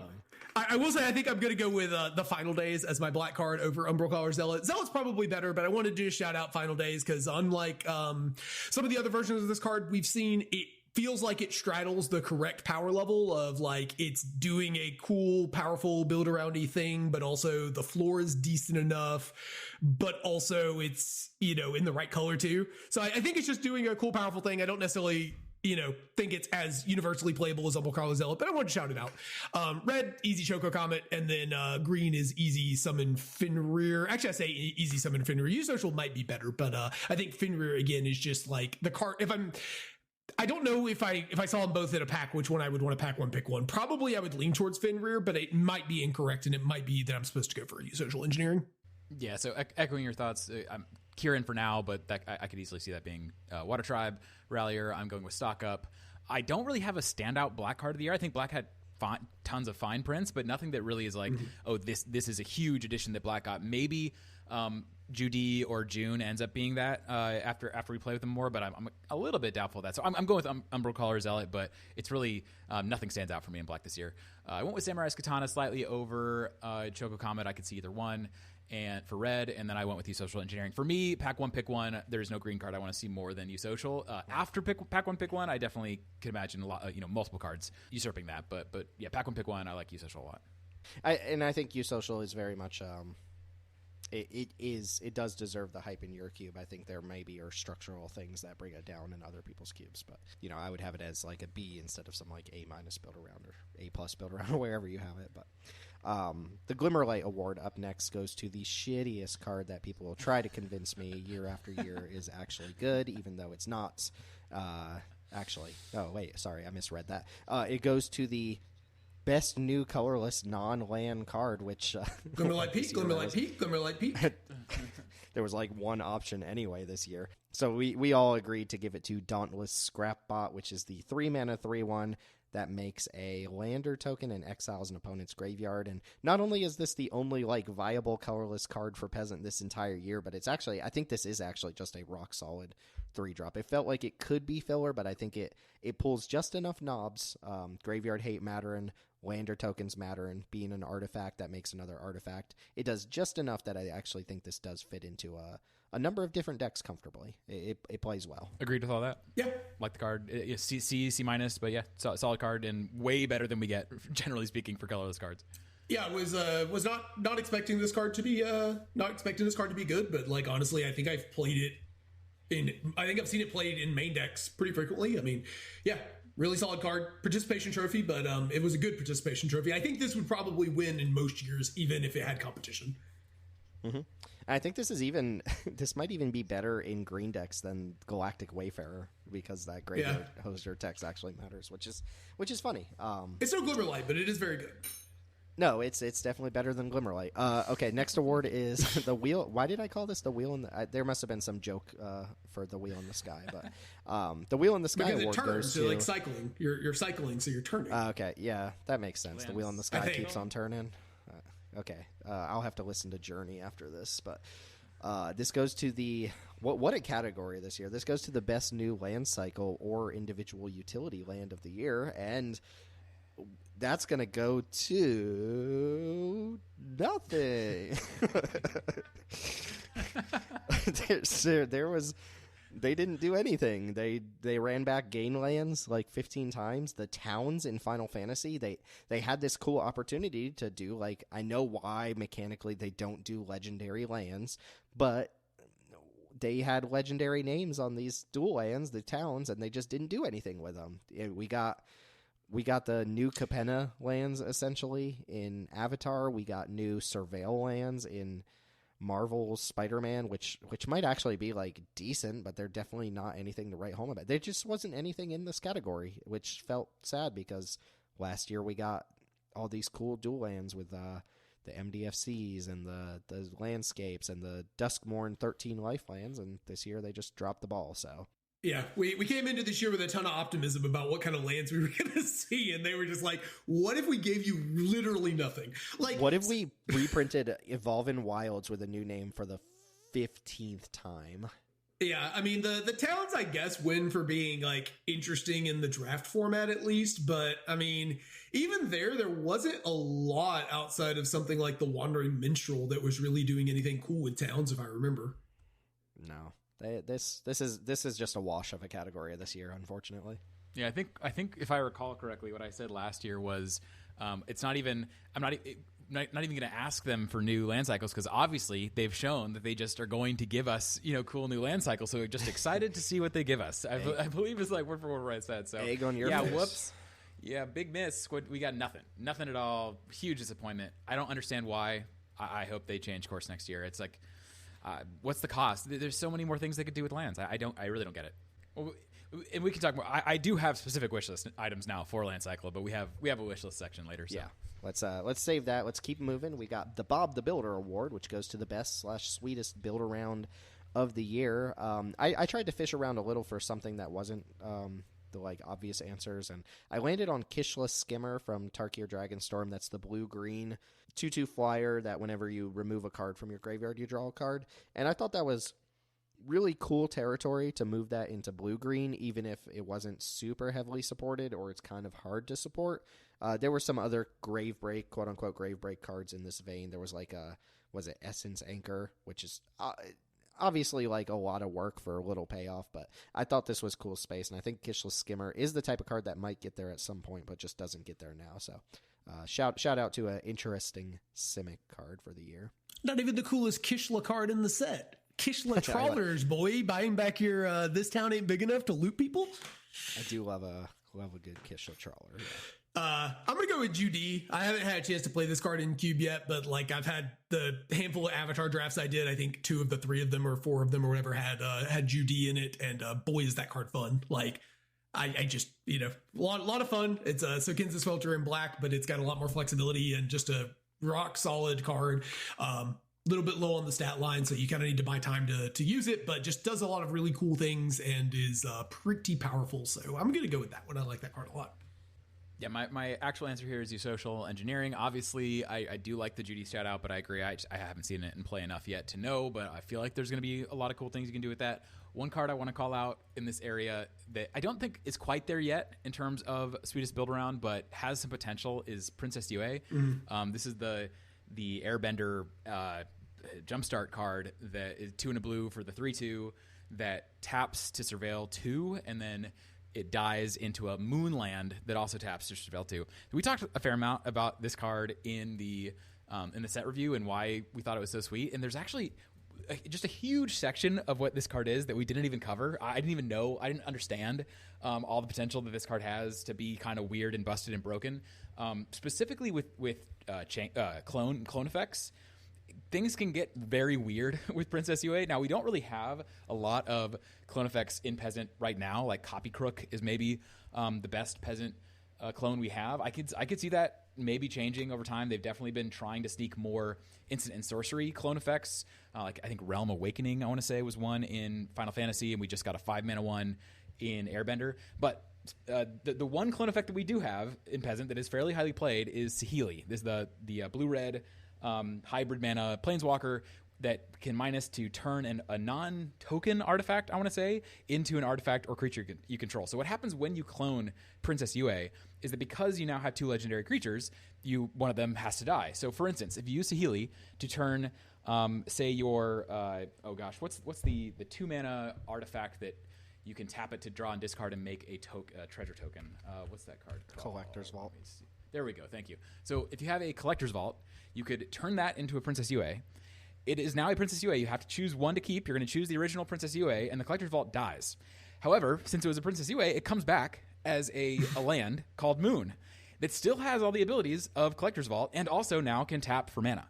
Now, I'm not saying that in particular is the most busted interaction you can possibly think of. I'm just saying there almost certainly are busted interactions here, and I tried to build a Princess Yue deck for my first Cube draft playing with these cards, and it did not go particularly well. I have no idea right now how to try to maximize that potential synergy, but I think there's something very cool there, especially if we can get more cards that let you clone. Princess Yue definitely feels like the kind of card that it's going to take a little while to figure out what we're supposed to do with it, but like the ceiling is so high there that I think it's still worth it. And even if it ends up being a little underpowered compared to where we think about it, I think it's cool enough that it would have to be particularly bad for me to ever want to cut this card just because it's doing such a unique and cool thing. It's very cool. Agreed. It's very cool. But you get to attack the moon as well. Do you have so when we put Giant Soldier of Stone in the cube, does that exile Princess Yue? Is that what it's going to do? Well, I don't know. We got the Walls of Ba Sing Se with 30 toughness this year. We might as well get a 2,000 defense creature in Magic the Gathering. That 1,300 attack's going to be rough, though. Yeah, is it strange that we still know that Giant Soldier of Stone has 1,300 attack? That feels like something that's occupying a part of my brain that could be better served, like remembering something more important or learning another language or something. But instead, I just know the stat line on Giant Soldier of Stone and that it attacks the moon. Oh, real quick, I forgot to mention, the reason why I brought up Copy Crook in particular is that with actual creatures that clone, it gets way more busted with Princess Yue because let's say you play your Copy Crook, you copy Princess Yue, it dies immediately, comes back as a land that still has now the end of the battlefield copy a creature you control ability, and so now you can just copy some other creature you control, and now you have some creature, like Water Tribe Rallier, for instance, as a land. Again, I'm not sure that this is a good interaction. I'm just saying there's very weird and busted things that you can do with this card. So anyways. I feel like somebody's going to make a commander deck with this, and it's just going to break people's brains. Well, yeah, if you sit down and Princess Yue is the commander that they present, I assume there's some infinite I don't know about that's going to happen. But and be right back. Skimming EDH rec. Well, I would say that the infinite is the amount of time you have to spend explaining the rules interactions, most likely. Oh, dude, it surprises me because Commander players, you have to explain to them pretty basic things sometimes, like how simultaneous creatures entering play works. Yeah, yes, it's rough. It's rough. Commander players are not known for knowing the rules, unfortunately, and I say that as a Commander player. Okay, next award, Ambrosia Award, goes to the best flavor, best art, best overall aesthetically pleasing card of the year. Fleam, unfortunately, is not eligible for the Peasant review. I do really like the Fleam. The planets from, I think it's Adam Paquette, I want to say, did the mythic rare station planets from Edge of Eternities, and I think the actual full art of those is awesome. And my personal favorite, I scoured a little bit, there might be a better answer, but I like the original Marvel Spider-Man version of Spider Manifestation. Mm-hmm. I think in a set that had a lot of really goofy Spider-Man art, I think that one really stands out as really creepy Duskmornish art. That looks like leftover Duskmorn art. Yeah, and it's got a pleasant text box as well. I think it fits the description of aesthetically pleasing quite well. Specifically, the real version, the botched Omen Pass version is just like dumb spider doing spider things, but the real version I like quite a bit. Yeah, there's a few cards I really liked this year. I think Sun Procurin looks really beautiful. It's very majestic, and I like the way the sun's shining in the background. Starfield Shepherd is another banger. I mean, that art is just fantastic, top to bottom. Just a really, really sweet card. I also liked Spider Manifestation. I think that was great. EOE in general just had some really good art. There was some of it that's just like dude in space, but I think a lot of the more weird art, I tend to like that sort of stuff. The more impressionistic sort of art, the Seb McKinnon style art, and I like that we got a lot of that in EOE. Yeah, totally agree. I was kind of blown away by a lot of the aesthetics around Edge of Eternities. I think one of my favorite sets of all time, I think, just period, based on the interesting cards at Peasant Rarities, the powerful cards overall, and then the aesthetics, and based on a kind of a totally different concept or theme than they've ever tried before. I think it did kind of a little space opera concept really, really well for Magic. So very impressed with Edge of Eternities. I think if I had to pick a single card, it might be Honor from that set. I really like all the aesthetics around Honor and how the artist uses light there. And actually, let me see. Eli Manaya. There you go. Eli Manaya has been doing a lot of art recently. Very did cool. Peregrination for Tarkir Dragonstorm is another one that comes to mind. Yeah, a few more. Sculpting Blast, Glacier Godmoth, Elgraf Ship, just a lot of very cool cards. I felt like I also think that Airbender kind of killed it this year in terms of porting over a lot of the concepts from the show into something that made sense in a Magic context. Again, I've seen like 5 episodes of the show now or whatever, so I don't have any connection to the IP, but I felt like I did playing with the cards. I think that was clearly a really good execution. One other thing to shout out are the Stormbroods from Dragonstorm, and specifically their alternate arts. I know that you might not get to play with these on Arena, or you have to have bought the special version or whatever, but man, they look incredibly cool. All the Omen Stormbrood dragons, 2-color dragons from Dragonstorm are just gorgeous. Twin Moss Stormbrood, especially with kind of like the dual dragon heads, is just beautiful. So, but yeah, not a lot of opportunity to talk about alternate arts.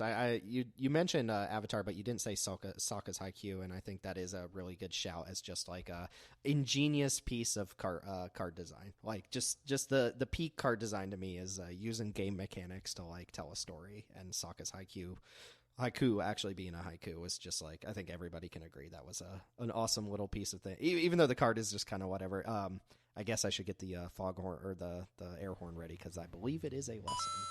They do well. I know a lot of people are always like, I think the art's getting worse in Magic. I'm like, shut up. No, it's not. Like it's the same as it's been for the last 15 years.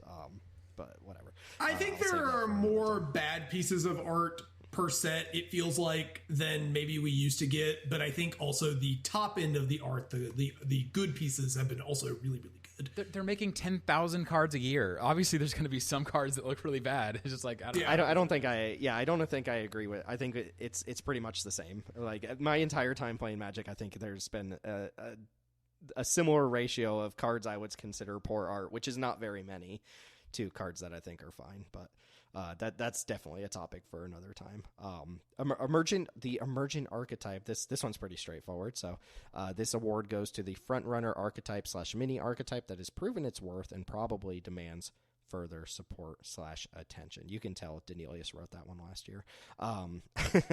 I said red-black artifacts because I think there's just enough support that we're actively pushing to have that mini theme in red-black, even though red-black is still kind of like quote-unquote the sacrifice color pair. I think it has a lot of different flavors now, and we mentioned Junkyard Genius. You could definitely try out things like Pack Doll Terror and the little affinity rat that makes your opponent discard a card from Modern Horizons 3. Refurbished Familiar. There's like Mono Circuits Feeder or whatever, Monoist Circuit Feeder from Edge of Eternities. There's actually a lot of support for red-black artifacts to the point where you can make that the whole identity of the color pair. And I like the red-green landfall shout-out too.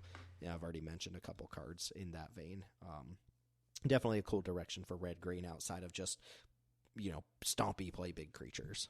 Yeah, I think I have just like red value cards in general, and this is something we're still kind of getting. It was started with the Call of the Mountain Chocobos, probably the card that for me mentally kicked off all this, but now we've replaced that with the Cave of Two Lovers.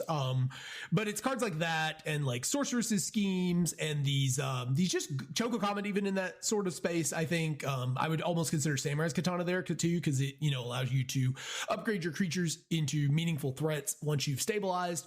Like there's just a lot of cards that allow us to play a more mid-rangey game plan with red and allow us to pair up with like white or with like green or black and play a grindy deck as opposed to having to commit to attacking aggressively.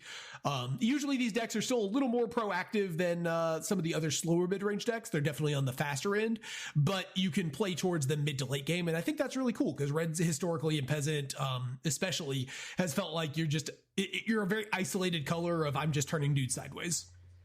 I think Restless Razorkin is kind of might be just a busted red card. I mean, I was thinking about it more and more, and isn't it just for Peasant at least better than the 2-mana enchantment that draws whenever you cast mana value 5 or greater? What's that called? Up the Beanstalk. Thank you. Beanstalk. Isn't it just a better Might be. Up the Beanstalk? Because it triggers on 4 CMC or greater, and it's a creature.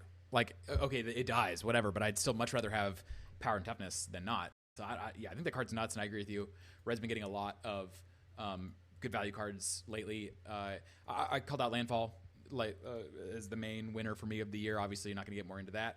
2 other shout-outs. One is Legends Matter. Again, we just keep getting more and more Legends, and we're going to be getting more and more Legends. I don't think there's an archetype here yet. I don't think Frodo is good enough as, at least not as your only Legends Matter payoff. Maybe if Legends were a larger thing overall. One thing I was going to talk about is back in Lord of the Rings, Legends Matter was kind of a 5-color archetype that you could go into, and I wonder if there isn't potential for that over time. I think that they're going to probably be a little bit reticent to make Legends Matter a theme in Universes Beyond sets because there's going to be so many Legends anyways.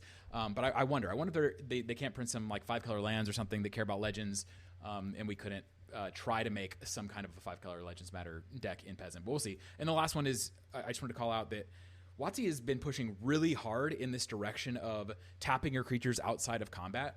There's been so many different mechanics that relate to that this year and last year. Survival is one. The stationing your spacecraft is obviously one. Waterbending is one. Yeah. Over the last 10 sets, 8 of them have had a mechanic that in some way either allows you to tap your creatures for value or pays you off for having your creatures tapped. So I think that's just a space to really take note of. It seems like they've already spoiled that they're bringing back Convoke for the first set of the year in 2026. So it's just a space to watch, and I think it just makes cards like Traveling Botanist that much better. And it might be time to start exploring other cards like Traveling Botanist that might be just on the fringes of playability for Cube. Yeah. Well, I guess just to be clear, unless you read something that I didn't, Convoke is a mechanic that they use on one-off designs a lot in sets, so I don't know if that blue draw spell is an indication that Convoke is like a main set mechanic or not, but it very well could be. But they did show off that red-white rare vampire that lets you tap things to copy triggered ability, so it looks like that whole red-white tap things down kind of mini archetype will be coming back in Lorwyn, whether Convoke ends up being a big thing or not. So I actually don't know if that's going to be on more than one card. Good chat. Yeah, I don't have any other information than that, but it does make sense that they would push in this direction because there's only so far I feel like that you can take creatures with enter the battlefield abilities where it's just spells stapled to creatures and you just get the value all up front. And I think exploring things like Exhaust and things like, these tap abilities give a lot more room to different strategies, ways of trying to get value out of your creatures. So I think it's obviously happening already, and I assume it's going to keep happening next year. Definitely agree. I wonder if they'll bring back the untap symbol, the untap ability, because that debuted in like Shadowmoor Eventide. I highly doubt it because that stuff just lends kind of itself rancid, to broken, yeah. broken mechanics. But we'll see. We'll see. Very, very excited about Lorwyn Eclipse. By the way, very excited. Agreed. Same. Okay. The Peasant Peak and Peasant Week Duel Awards go to the best/worst limited retail contributors for Peasant Cube. I didn't really mull over this one too much, so Daneelius, I'll defer to you here on what you think like the biggest contributors to Peasant Cube were, or best/worst contributors to Peasant Cube were this year. Yeah, so I mean, I largely just answered this by looking at my cube and just looking at all the cards that are still in the cube and what seems to be performing pretty well. So I went with Edge of Eternities as kind of the set that had the most impact overall on Cube this year. Lander tokens were really strong. We got good payoffs like Tanuk and Station Monitor. We got playable colorless cards and Dauntless Scrapbot and Nutrient Block if you're into kind of artifact animation stuff. Terrapact Intimidator, Umbral Color Zealot, Cryogen Relic, Codecracker Hound. There's a lot of really solid additions I felt like we got in Edge of Eternities. Final Fantasy might have had more in terms of kind of top-end bangers, and specifically Choco Comet and Samurai's Katana and Fire Magic were all, I think, really important additions this year. But, Torgal was also in that set. Summon Fenrir, so some really, really delivering Moogle. So some of the highest impact cards I think that we've gotten this year came in Final Fantasy. And then I was also shout out Airbender. We just haven't seen yet. It hasn't had enough time to marinate to know how much of an impact it's going to have, but I think it could end up being quite large, again, with kind of Water Tribe Rallier leading the way. But there's a number of really strong cards in Airbender. So kind of like what I was saying at the beginning of the year, we got a number of, I think, really, really solid Peasant sets this year. And then obviously Spider-Man was just such a joke of a set all around in terms of number of good playables for Peasant, in terms of, ruining the excitement for Magic that a huge percentage of the population had. Is just really unfortunate. God, I hope that they don't do a similar thing with the Teenage Mutant Ninja Turtle set next year, and I fear that that's exactly what we're getting. And so, prepare yourself for a month or two of gnashing of teeth. I don't think it's gonna go very well. Yeah, that pee-pee poo-poo bullshit that they did with Spider-Man, we're going to see that again with Marvel's superheroes as well. I disagree. No, I think Marvel's going to be good because it's going to be a big set. It's going to be their tentpole set of the year. They know they need to sell well there. I think they've already spoiled a lot of really powerful cards. I think that was actually one of the misses for Spider-Man, is that the cards just weren't that exciting. Beyond the issues with it being based in New York and everything else, if you look on EDH Rec for most played Commander cards from the set, there's just not that much that gets people excited, and there's already spoilers that they've had for Marvel superheroes that have people excited. So my hope is that it's going to be restricted to just the small sets like Teenage Mutant Ninja Turtles, but we'll see.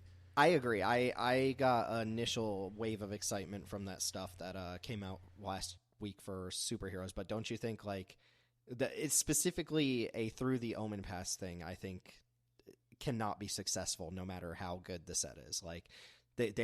They flopped so hard with Spider-Man that if they do Through the Omen Pass for Marvel superheroes, that's all you're going to hear about it, regardless of the card quality, I think. Well, people are going to be predisposed to hate this set regardless of how it gets executed. Basically, I think that the narrative around these sets is driven so much by Commander, because that is by far the biggest way that the game gets played and the biggest way that it gets talked about. So I think if the set is a success in paper for Commander, which I predict it's going to be, I think that ultimately the Omen Pass, if you recall the Omen Pass stuff on Arena, a lot of people playing it are actually I didn't think that the port over to Universes Within went nearly as disastrously as I expected it to. It was such a bad set on its own that's kind of really what sunk it.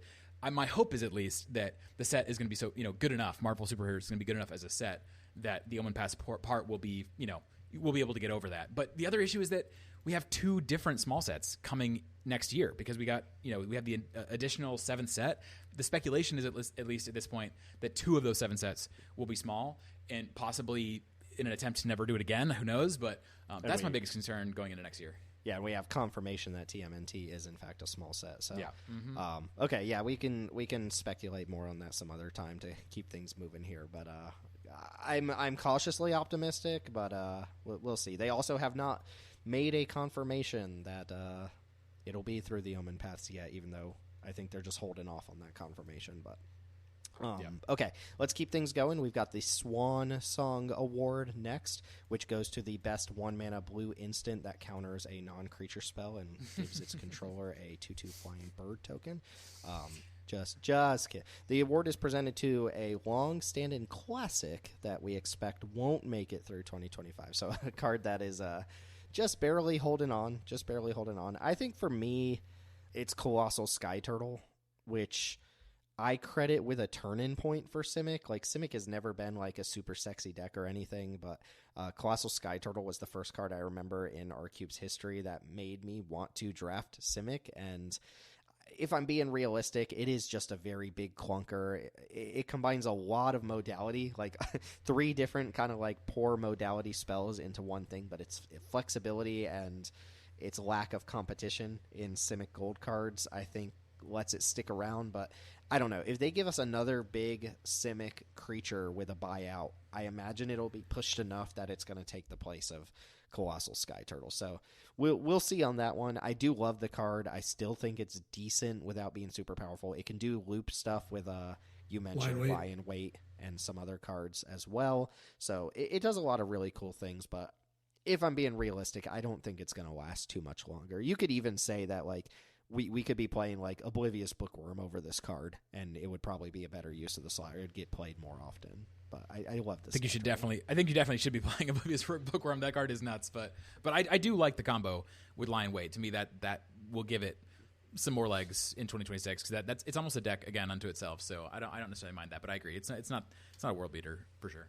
I'm gonna once again throw Blood Artist on this list. I had it on here last year as a card I didn't expect to make it through, and I feel like it kind of, in some ways, felt like it had new life, but really I think it was the archetype of Blood Artists got new life this year, which has me increasingly convinced we'll just get something that pushes this out eventually. I mean, obviously your opponent's creatures dying triggering this makes it super scary. But just the 0-1 stat line is just this is an enchantment that can be playful shoved, right? Like, this is not a card that contributes meaningfully to your board. It opens up a lot of plays when you're ahead, but we're getting similar cards. I mean, obviously Marinette Apprentice is the best in class version, but even cards like Suzerain Voidborn, just having that extra couple of points of stats makes it much better. Interacting with artifacts makes it have some extra legs. I think Blood Artist has just got to be coming up on its time, but maybe it'll just keep holding on by a thread year after year. Yeah, I don't have any great examples for this for my cube because I did actually go through and do some removals that'll come up later that maybe could have gone here. But I agree on Blood Artist. I actually went and looked at a repository of decks for Peasant Cube creators that I know of, and I was just looking at some of the most played cards, 4 cards that in my mind are past their prime, and so I listed Muldrifter, Blood Artist, and Adonto Vanguard as 3 cards that they played, in a lot of cubes that in my mind don't really cut it anymore in 2025. I don't think any of them are like egregiously bad to include. I just think that it suggests to me when I see them in a cube, it suggests to me a cube that is prioritizing nostalgia over, better. Potentially more interesting cards, and that's fine if you want to do that. I don't think anything wrong with that. I don't think these, like I said, they're not egregiously bad. I don't think they are the kind of all-stars that I think a lot of people think that they are these days. And I agree totally on Blood Artist. To me, it just seems so obvious that Suzerain Voidborn and All Bed Salvagers are better cards than Blood Artist. I have to admit that I haven't played with Blood Artist in my cube because, again, it just seems so obvious to me that it's worse than these other effects. But I could have it wrong. There's still plenty of people who tell me that Blood Artist is fine. I have a hard time imagining it. Compared to the other options, I should say. I would argue Adonto Vanguard is egregiously bad. I think that it's card pretty sucks. bad. It's pretty bad. Yeah. This feels like a holdover from like 5, 6, 7 years ago Peasant Cube. Why would I'm just confused why I'm ever putting that card in my deck or my cube when I've got access to cards like Dragoon's Lance or, Gory Heath Lynx or it's because it was Norn's played Inquisitor. It was played in more powerful cubes. That's why. And I think people just over-index to what Vintage Cube was playing 5 years ago or 10 years ago or whatever. That's a thing that definitely happens with and we do it. Everybody does it, but people will be like, I play this card because I like this card. Recognizing that it's not an optimal choice, and I think that is a perfectly defensible thing that you're allowed to do. Yeah, I do think there's a tension. I've seen people argue both ways of like kill your darlings versus like keeping cards you like. And I think there's a tension there that's interesting because like there's a certain point where you do have to just kill your darlings if they're bad enough. Like a Dante Vanguard, I think, is reached that territory. But there are cards we mentioned earlier that like this was not the best year for Heartfire Hero, despite the fact that it's like it's obviously powerful enough. It's just not a card that necessarily has the support or the deck to go in right now. And we keep it in because it's competition is basically nothing. But I think it's okay to have cards like that, but I do think there comes a point where if a card is just not ever doing the thing, like a Dato Vanguard in current Peasant Cube is probably paying 4 life to trade for a 1/1 token a lot of the times now. In the line, I think there is a specific line that you have to be aware of, and the line is, yes, okay, if you like the card, you just like it for whatever reason that it happens to be, that's fine. Yes, you can include it, but the line gets crossed when you're tricking your drafters. And when your drafters are like, okay, I'm taking this card and playing it because I assume that it's at the same power level as other cards in the cube. And if it's not, you're kind of forcing them into this feel bad that never had to exist. So if your drafters like the card, that's different then. Then it's like, okay, go for it. Yeah, include it. But what I tend to look for cards that are maybe I could qualify as pet cards for me is, are other people drafting this card? Is it always at the end of the pack every single time? It's like, all right, then just get rid of it. It's not doing anybody any good. Yeah, you can do your drafter some disservice there if you lean too much into nostalgia over like playability. One area I would warn just as a cube design sort of thing when you're watching that is gold cards kind of are a bit of an exception to this because it's very common to see good gold cards go to the end of packs because nobody's in that particular color pair or they're hard to cast or whatever. We see that in the mainline cube with Kogel and Yadaro a lot. Card is very frequently at the end of packs, but like when you actually resolve it, it is a very good card. Mm-hmm. Had to get the Dino shout in there. Sure did. Next up, the Old Yeller Award is presented to a beloved or personal pet card that had to be sent off to a farm in Nevada, put down, quote unquote. This could be for power creep reasons or strictly better card was printed. Basically something that you were playing for a while. Maybe a card that people still think is very highly rated that we just cut this year. And I thought I landed on a pretty good answer for this. This was the year we cut Lightning Strike from both of our cubes, our mainline cube and our Peasant Cube. And Daneelius, maybe you can remind me who it was, but you had soft quoted somebody in a recent episode or conversation somebody who had mentioned that WotC hasn't caught on to the like 4 damage red removal spell being like the real key card in retail limited instead of the 3 damage removal spell, and I think that really bared out this year. Granted, I was a little bit wrong when I said Lightning Strike wasn't that good in Avatar: The Last Airbender. It's actually quite good in TLA, but we even saw it earlier this year in Ether Drift, where in retail limited it was just kind of like a middle of the road card. It just didn't matter with the stat lines being as big as they were in that set, and I think this definitely came out in Cube this year, where not only are the 4 damage removal spells better, getting things like Iroh's Demonstration, but we're also seeing a lot of 5 damage removal spells at 2 mana with things like the Storm Brood and Siren Shot and Torch the Witness and stuff like that. There's just a lot of ways for red to punch farther up the curve, and a lesson that we learned quite a while ago for the mainline cube is it is just more important for red removal to be able to kill creatures than it is for it to go face. Obviously, if it's like a Choco Comet and you can fireball any target, then yeah, you're happy with that, but I think it's way overstated how important it is that your burn spells can go to an opponent's face. I would rather have higher damage output that can clear off bigger blockers than have lower damage output that can go to face at this point. And I would defend that very, very strongly. So yeah, Lightning Strike, not really getting it done. You just don't point it at face very often in a cube environment. It usually goes at a creature. And if you're doing that 90% of the time, I would rather have a more potent way to kill a creature. And then I also wanted to shout Monastery Swiftspear, which I don't think Monastery Swiftspear has been good in a long time. It's mostly just a card you can play as a red 1-drop because there aren't that many good red 1-drops, but I don't think it's very good. It's not that often that you're getting the repeated 2-3 swing in, even in decks built around it, and decks built around it I think are better served with better spell payoffs than something that's just like converting your spell casting into like an extra point of damage here or there. Yeah, that was Mark Anderson, who is he goes by Neo MTG online, and he does retail limited set reviews with Corda Calls for limited level ups, former Canadian champion, and just like I think one of the best card evaluators on the planet probably. But yeah, he just called out the key thing with Lightning Strike. It's not that it's a bad card. especially in retail. And yeah, I think it was, one of Red's better commons. It usually is one of Red's better commons in most sets, though even in this set, Firebending Lesson is way better than Lightning Strike. And part of the reason for that is it can scale up in terms of the creatures that it can kill, and also obviously the fact that it's a lesson. But yeah, the thing that he was just calling out is that they seem to think, based on the full card files that they give to Red, that the Lightning Strike variant is going to be a top common in the format every single time, and that's just not always the case. And then oftentimes the kind of role players in Red seem to be weaker, almost as that trade-off. And if they instead give us like 2-mana deal 4 as the the kind of B-level common that they give to Red, then it would make more sense. But anyways, yeah, I totally agree with that call out. I also have removed most of the 2-mana deal 3s in my environment. The cards that I call out here, one is Path to the World Tree. For the longest time, my cube, I have included like 1 or 2, sometimes even 3, like 5 color payoffs in my environment, because I wanted that to be a dream that, a drafter could live if they wanted to. And just time after, it just never happened. It's like, I think maybe all year, I don't know, one person maybe drafted a 5-color deck. It's just not a thing that happens enough, I think, to justify the slot anymore, even though the real estate needed for it is it's pretty small. It's just not, again, it's not really doing anybody any favors, so might as well take that out for cards that get played more often. And then the other thing is just big green things, and specifically 2 cards that I had been kind of a champion for a long time in talking to other cube curators in Howling Giant and Rise of the Ants.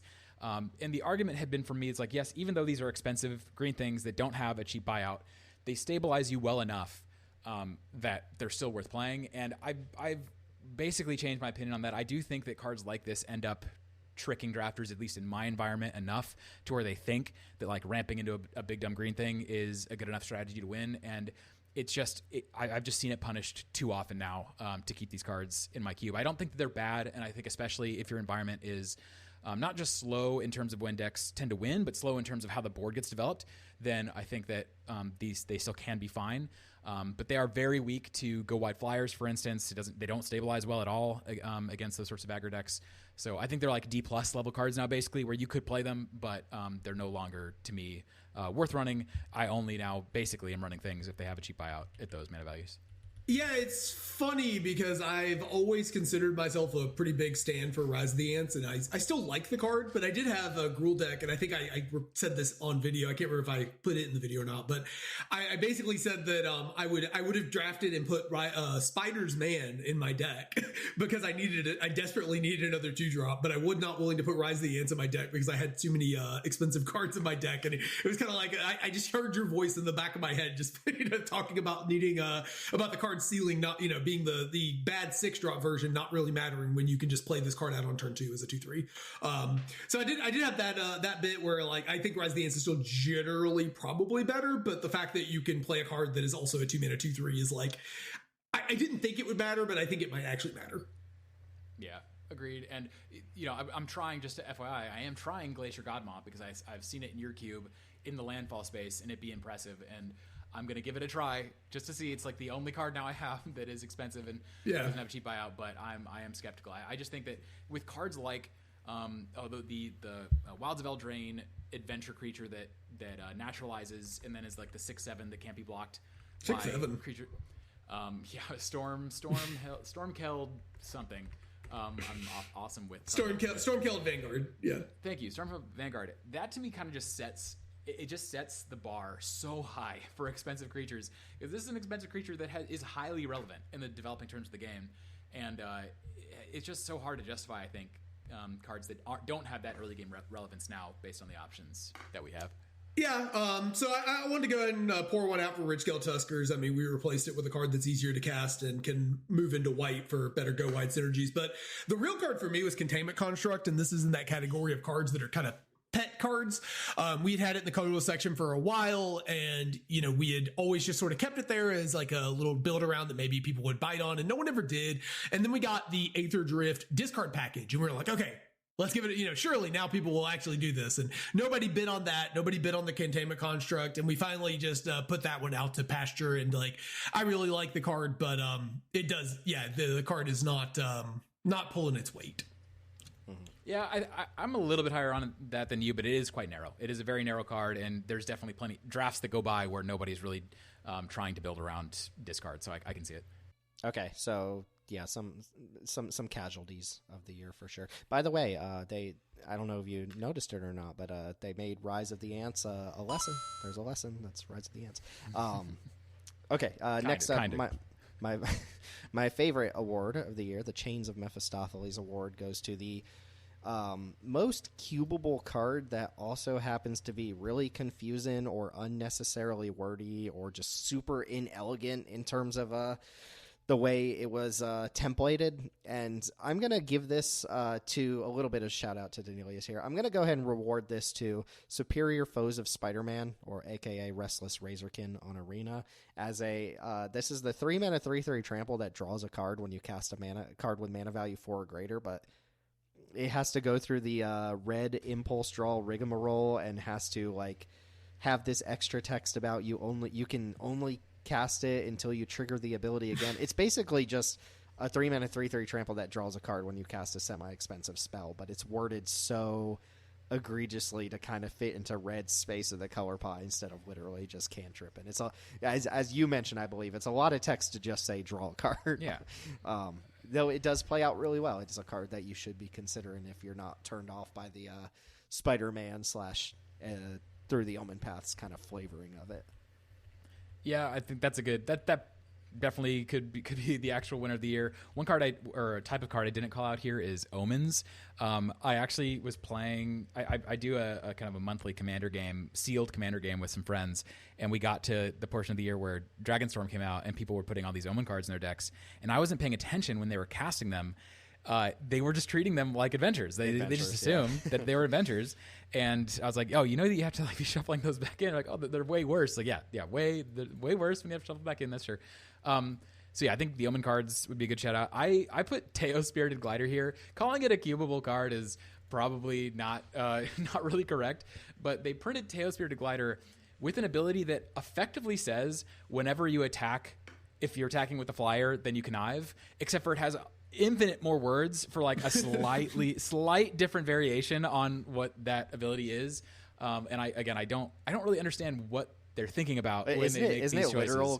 Isn't it just target creature you control connives? Isn't it literally? Well, no, because you connive? get to choose what counter or what you target after the attack, I think, or maybe it is. Maybe you're right. Maybe it is just target creature connives. I'm not sure, but I think the fact that there's a secondary trigger there means it is very, very slightly better than connive, but barely. I like this shout out. It is just oh, isn't that connive from the set that we just got 2 months ago? Just got. Yeah. Anyways. Clear Obscure Expedition 33 wins again. Another award. Yay. Sorry, Kojima. Not this time. I was rooting for Donkey Kong. Anyway, I feel like they keep saying that they're going to tone down complexity, and I think this year they actually maybe did a good enough job of not having super ridiculously complex cards. But yeah, you do get these wordy blocks of text, and there's probably some double-faced cards in there that I missed too. The MDFCs come to mind. I do feel like this year we spent a lot of time saying this card is easily grokkable despite having a lot of words on it or something like that. Sure. The cards were much easier, I think, in general to understand what they were doing. Maybe speed mechanic cards too, if you really take into account the garbage speed mechanic from Ether Drift. Also, summons from Final Fantasy probably could go in this category because they're different than sagas that came before, and sagas are already difficult to grok in a lot of ways. So I could see those being on this list also. Yeah, sure. They had the respect to not put complicated chapter abilities on those cards. So until you get to the commander, then there's is it Summon Valagranafa? You can't even pronounce the name of the card, and then it also has 3 chapters that are just paragraphs. They're increasingly it's like you add extra mana based on the number of lore counters, and then you can cast the spells or something. It's still There's still no Girl in the Fireplace card from this year, which to me is the most egregious Magic card ever printed. Ooh, actually, now I think about it, maybe Earthbend needs to go here. I mean, the problem is it's not unnecessarily wordy, but it leads to some crazy situations of the fact that the card that gives the Earthbending doesn't need to still be in play. It's just an ability that's stamped into the card itself. If you have an earthbended land and then you cast a card that says creatures lose all abilities, destroy them, it still comes back. Which is not necessarily intuitive. So maybe that's another good example. Yeah, I don't know if this is accurate or not.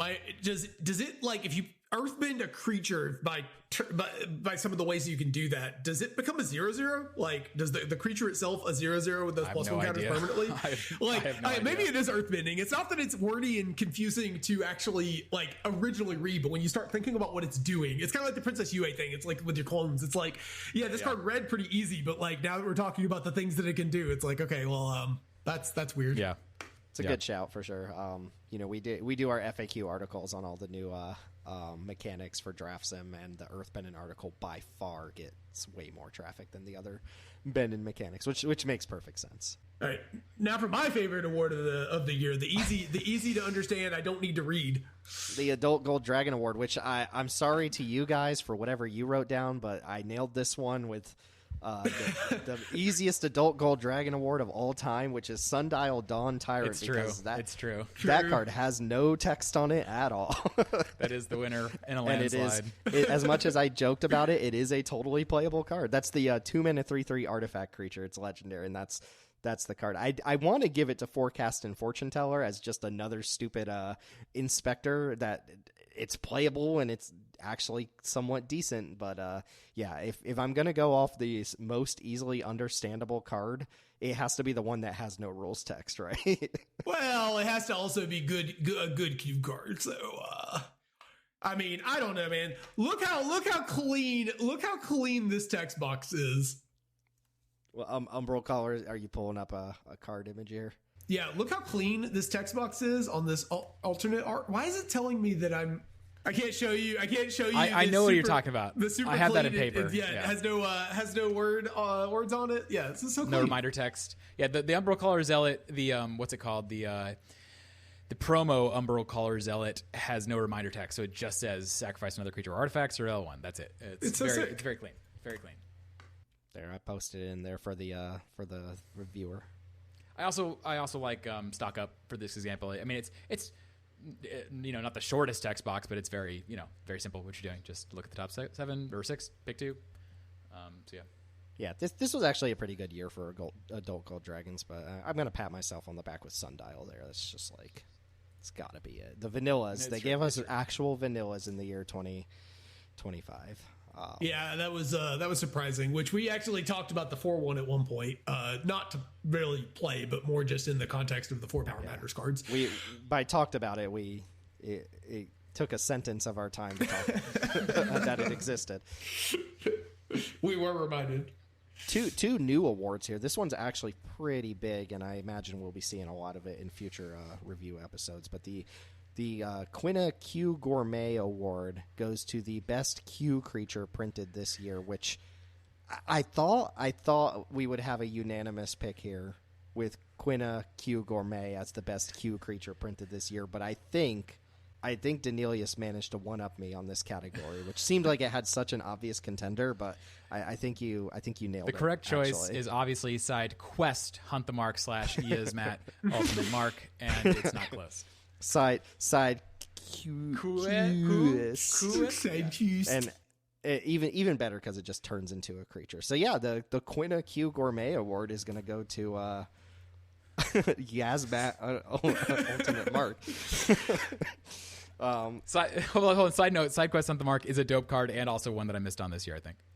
Oh, do you think it's playable? Because it's in our 450, but I still can't get over the hump of trying to put that in our our 360. I thought it'd be way too clunky, and it's just like it has played out often enough, almost like a better Ravenous Super. I mean, it's a 5-mana Ravenous CubeCobra, but it's a little engine card that just spits out some treasures, and eventually is this like incredible creature that's impossible to kill. All right, let's try it. It kind of puts a side quest on your opponent. They have to stop you from flipping it because the game kind of ends when it happens. I'm happy to hear that because I think this card is very, very cool. I haven't quite gotten over the hump, and it hasn't really shown up. We don't play our 450 that often, so it hasn't shown up there. But yeah, maybe it's obviously a little slow, but I've been impressed. And then our other new award here, the Fleam Award, possibly the Heartfire Hero Award, goes to our favorite card of the year, regardless of perceived power level. For me, it's the 2 white warp creatures from Edge of Eternity's All Fate Stalker and Starfield Shepherd. Not only is the art awesome on those cards, but I love the warp mechanic. I love what they're doing. I think I was really, really high on Starfield Shepherd coming in, and I think I'm either at the same point or even higher on it as the angel that fetches 1-drops from your deck or has essentially plane cycle. And it just, when you have that card in your opener, you just get to play Magic. And it's a nice little early game plan plus late game plan in one compact card. And then obviously All Fate Stalker does blink and shenanigans with a really cool mechanic on it, and I'm always really happy to see that sort of stuff. I love blink shenanigans, and I like the warp mechanics, so this was always going to be an all-timer for me. Yeah, I think mine, I haven't had a chance to play it in Cube yet, but man, Judy is cool. I also still really high on Princess Yue as a design. I think both of those cards are just really, really awesome designs. Really like them. There were a lot of good prints this year that I considered, but those are the two that I think stick out the most as just really interesting cards. Delivery Moogle probably, and the white cards you mentioned are also, definitely interesting cards. Going back to Avatar, just having really cool and innovative designs for sure. Yeah, honestly, I think there's a lot of cards I could have put here. Obviously, going to call out Social Engineering again and Restless Razorkin. Largely is like just giving their colors different ways of playing or different strategies than they had previously. I like those a lot. I also really liked Cryogen Relic for similar reasons, just giving blue an effect on an artifact specifically that I think is really valuable for it. So, but yeah, this is a great year for interesting, cool cards to try to build around. Yeah, cards that engine cards for sure. Engines, yeah. And that brings us to our final award of the year, which is the card of the year. What is the best new card of 2025? And this is where I stumbled a little bit because you guys have answers. I'll let you talk about your answers here separately, but I don't necessarily know that those cards that you mentioned qualify for me. Like they don't bring me the same joy that they bring you guys, and that's fine. But I don't know if there was like a Hunter's Talent style card this year for me that just like is so obviously the best card that we got for Peasant Cube. I really had trouble finding something. So I jokingly put down City Pigeon here, but I think it's hard for me to say. It's recency biased and it doesn't have a lot of data behind it, but I think Water Tribe Rallier might be the pick for me. Like I bet if we fast forward a year, and we look back at 2025, I think Water Tribe Rallier is the card that we're going to be like, wow, what an insane card for them to print. So I don't have a lot to back that up, but my gut tells me that should be card of the year. And it's kind of unfortunate that it came out, so close to us doing this episode because it just doesn't have a lot of data for me to back that up with. But my suspicion tells me Water Tribe Rallier deserves my card of the year award. Yeah, I'm going to probably stick by my guns and stay on Sun Pearl Kieran. I think, again, Water Tribe Rallier at the moment, I haven't played it enough. I'm willing to buy that it's better. Like it would not take much convincing. I think the card might be the best card in our cube, but I haven't seen it in play enough to actually make that decision. So a lot of this is momentum, right? Or like inertia. Like I've just played enough with Sun Pearl Kieran to know that it's an easy card to say as like one of, if not the best cards we've received this year. Daneelius is going to talk about some other ones that I considered. I probably, would generally agree with some of the ones he's got on here. But the other one I wanted to mention was CubeCobra. Like I think that card is a little below Sun Pearl Kieran and the others just because it requires a lot of mana to actually do a really powerful thing.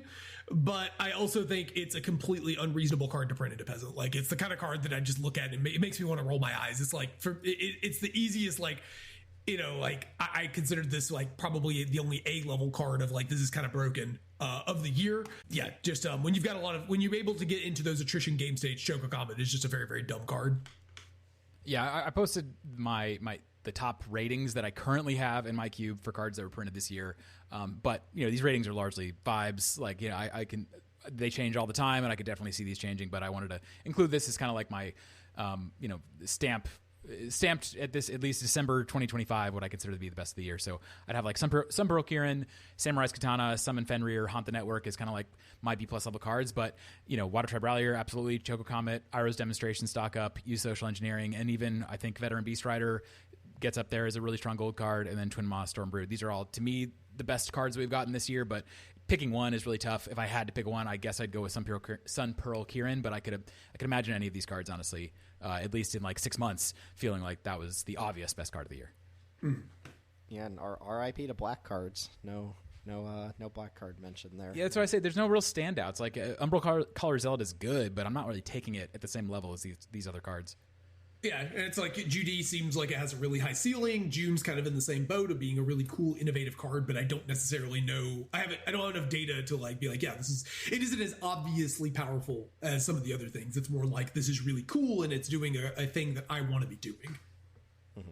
Yeah, and I mean, is there like a black card that we didn't play for power level reasons? I assume not, because Daneelius doesn't have those same reservations, so I imagine it would be here for you. No. If there was some sort of like egregiously powerful black card that we just chose not to play. They added like necromancy to the client if you want to count that, but other than that, no. Sure. For actual cards that came out this year, it was probably Dubious Delicacy, Judy, Umbral Caller, Zealot, Black Mage's Rod. These are some of the best cards we got this year, and you know, solid cards. Like, I'm happy we have them, but I think part of the story there too is that Black is already from polling a lot of people who have Peasant cubes. I think the majority opinion is that Black is the best color kind of already, and so maybe partially it's that like these new cards don't seem as strong because they're fighting against, you know, better cards to start with, but I don't know. Yeah, I mean, I think like Phantom Train and the Final Days are both doing some particularly cool, powerful things, but like they're not clear best in class, you know, first pickable type cards. You know, there's a lot of good black cards. Perigee Beckoner is another one that's really powerful. That's, you know, been rock solid. And so but I mean, this is a year we brought back a couple of historically powerful black cards. You know, we bought back, I know Warlock Class was one that I don't even think has been a total standout in current iteration of Peasant Cube. Like, good card, but like not the broken card that it was a few years ago. You know, we didn't bring back the Archfiend or anything. I don't know. It feels like there was just not like a black card that was quite on the level, like you said, of some of these other cards. No, and definitely if you fast forward or rewind a year, like you get Marionette Apprentice as like such a clear standout card. Yeah, there just wasn't anything like that. So Snarling Gorehound. Daneelius, if green isn't great for you and black is really good for you, could I interest you in Vine Mare? You could not. You definitely could not. Sorry. All right. Glad we had this conversation. Okay, so let's do some closing out here. Those are all the awards we're going to give. Hopefully that was fun. I hope it was as fun for you all as it was fun for me. 2026 wish list, and yeah, if you want to follow along, you can see kind of some bullet points here, but I'm going to open the floor to you two first. Daneelius, we'll go ahead and start with you because you've got a nice little bulleted list here of things you would like to see moving forward, either building off of stuff we saw this year or based on stuff we didn't see this year. What is your wish list for 2026? Yeah, I'd say my number one request is for better and more land cycles. I think I remember back when I first started talking to y'all about Peasant Cube, you were playing rare lands at the time. A lot of people still play rare lands, and I totally understand why. My argument at the time was like, look, we actually do have, I think at this point, some cool peasant lands to play with that can be interesting synergies for the decks that you're playing, and obviously MH3 gave us, you know, tons of interesting new lands.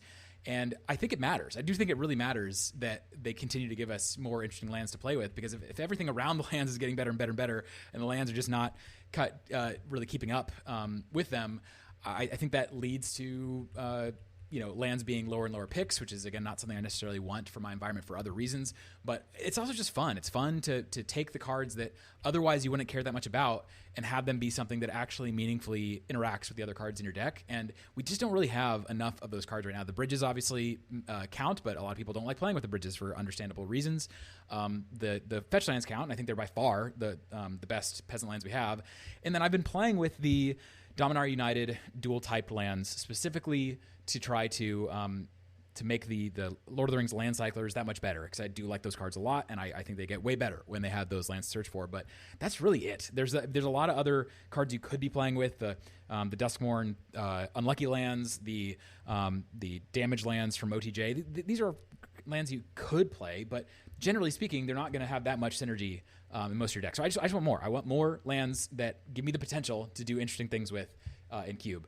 Along the same lines, I'd like to see more landfall payoffs in general, but specifically assertive landfall payoffs in general. Right now, we have actually a kind of interesting package of aggro landfall cards with things like Reckless Pyrosurfer and Saz's Chocobo and Glyph Elemental and Fledgling, Fearless Fledgling. There's a couple more, but that's basically it. And I think it would be interesting if there was two separate ways you could play landfall and cube. One is a more attrition, grindy coded deck with social engineering, and then one with more aggressive creatures, but we just don't really have the payoffs right now to make that realistic. Better aggro cards in general. We already talked about this. I think it's actually a huge issue for Peasant Cube at the moment, that the value in the removal cards are just so much better than the aggro creatures at the moment. More colorless cards, I guess. That's kind of an LOL because I doubt that'll happen, but maybe we'll get better, interesting colorless cards. One thing I called out here is better and more monocolor payoffs. I really like what they did with monocolor in Airbender, where they printed these really powerful monocolor payoffs that at least gave you this idea, the suggestion of trying to go down the monocolor lane. We just don't have those level payoffs for Cube right now, and so that could be interesting. That could open up some new archetype possibilities. Lesson learned, I'll let you talk about that, Tim, and then maybe the one that is probably not going to happen that I'm really sad about is some kind of a coherent strategy for blue-green that isn't big mana splish splash, which I just don't think is a realistic way to play blue-green in Peasant. And I don't know what that's going to be. I'm trying to lean kind of into animation, so like artifact and land animation right now in blue-green to see if that can be a thing that it does. But I think the biggest problem for blue-green right now is nobody knows what to do. It's like you start drafting blue and green cards, like, okay, what now? And you don't really know. Nothing really makes a lot of sense. You could try to do a tempo flash thing, but I just don't think the support is really there for that either. So, some kind of, gold cards that tell me this is what you do with blue-green, and it's not just make a bunch of mana and draw cards. Another Kishless Skimmer. Give me one of those, like something that does, I don't know, probably just ramps or whatever, but give me another card in that grave break space, and then I'm a little more sold on that.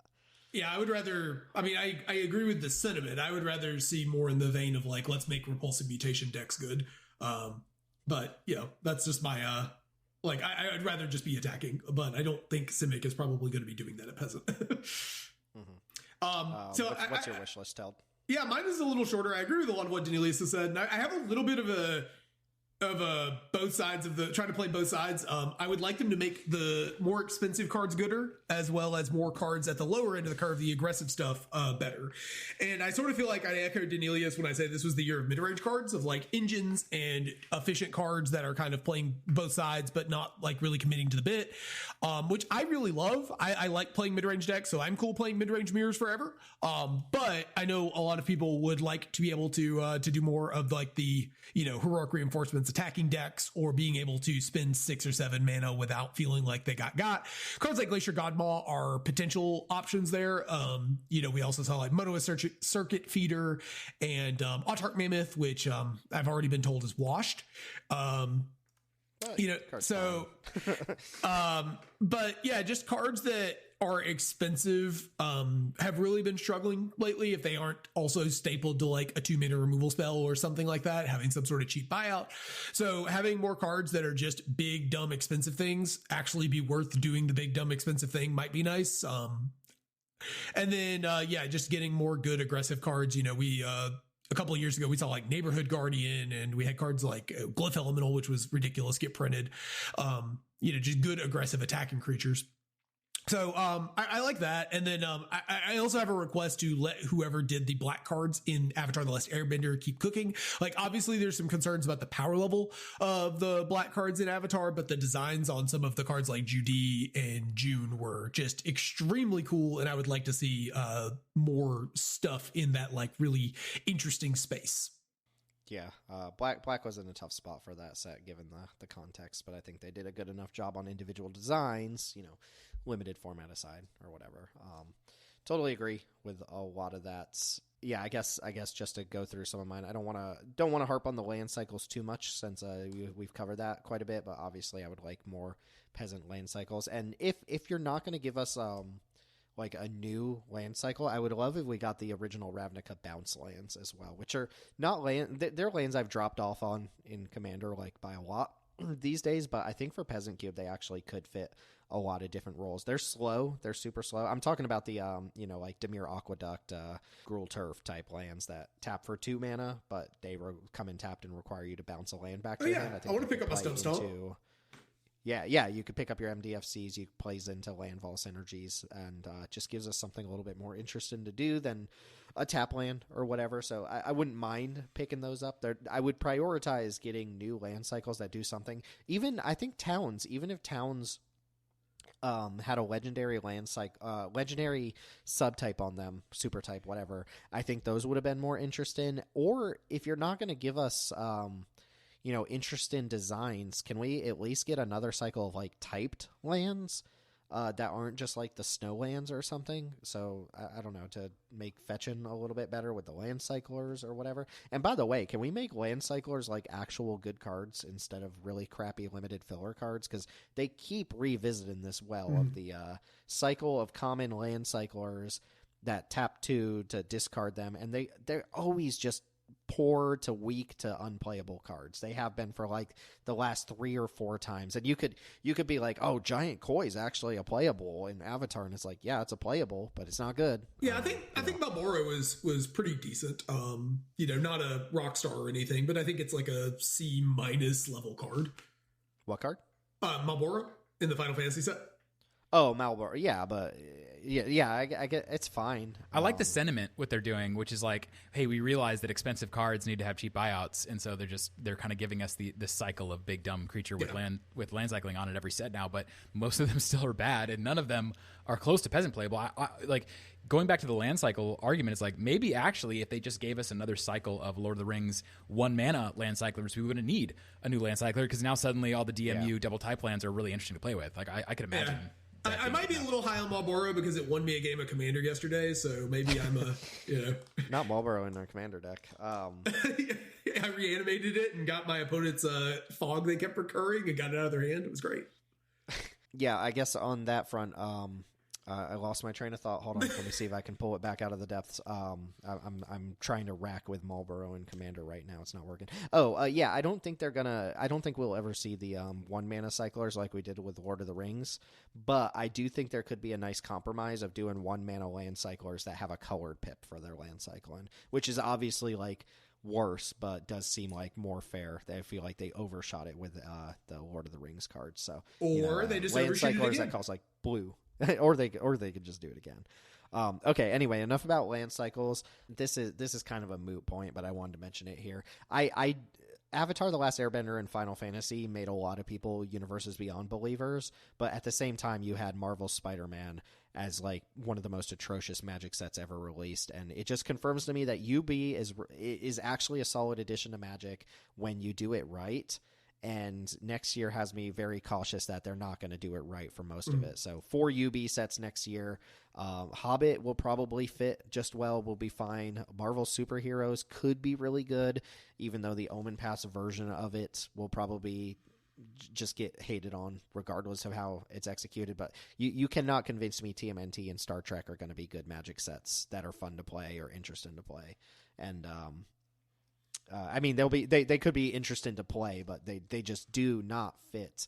And it leads me to want to ask, like, less UB, go back to 1 big UB summer set, and everybody I think will be happy with that compromise. We just don't need that much UB in this game. Well, also it works. Imagine a world where they make these UB announcements next year, and it's like, okay, our UB for this year are going to be like a Cosmere and a Dark Souls, or a Return to Dungeons and Dragons or something, and it's like 2 or 3 fantasy sets. Like, I think it would be a lot more. I think it would be a lot more acceptable if it was like actual related to fantasy, like we see with Avatar. It doesn't have to be strictly, sword and sorcery style fantasy. It can be different things, but I think the real stick with these is going to be like the Marvel superhero stuff is super cringe. We've already seen the early set for that, and like some of the cards looked cool, but the art and the flavor are just like, oh god, back to the Marvel well. And then we know Star Trek's going to be cringe. We know the TMNT stuff's going to be cringe. Like, can we just keep it to stuff that are actually have like magic or something along those lines? Like, I'm cool with The Hobbit. I don't mind The Hobbit. I would be cool with.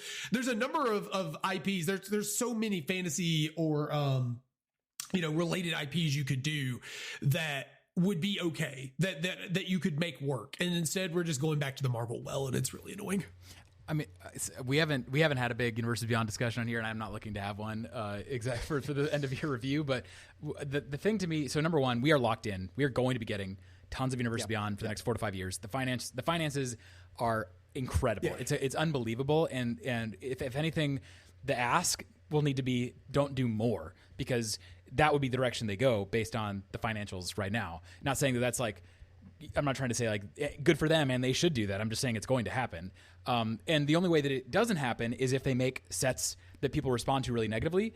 And to me, it seems obvious from the experience we had this year that has way more to do with just, is the set good? Much more than is the property one that we're excited about. Yes, I think that like part of the story with Spider-Man was the fact that it's based in New York or whatever, like modern day New York. I really don't think that's the majority of what's going on, though. I think the set is just awful. It's just it's akin to Gate Crash or whatever. Pick other Magic set that is one of the worst in history. I think that was the problem with the set. And as long as the set is good, yes, there will still be people that are not happy about it, and that's not going to go away. And I'm not saying it should, but overall, I think the finances, the hype that people have for Commander mostly, if they make good Commander cards, that stuff I think overwhelms the negativity if they make good sets. And I don't know that we're going to have 100% hit rate on.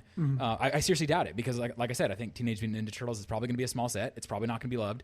I think, unfortunately for you, Tim, my guess as of right now, based on the tea leaves, is that the Hobbit set is probably going to be the other small set of the year. And I think most likely the Star Trek set's going to be a large set. But to me, I can imagine a Star Trek set that's really good. And so, I don't mind the property. I think the property is kind of fun. I have some nostalgia for that. So if the set is good, I think people are going to respond to it. And that's I almost like that, because Universes Beyond isn't going away.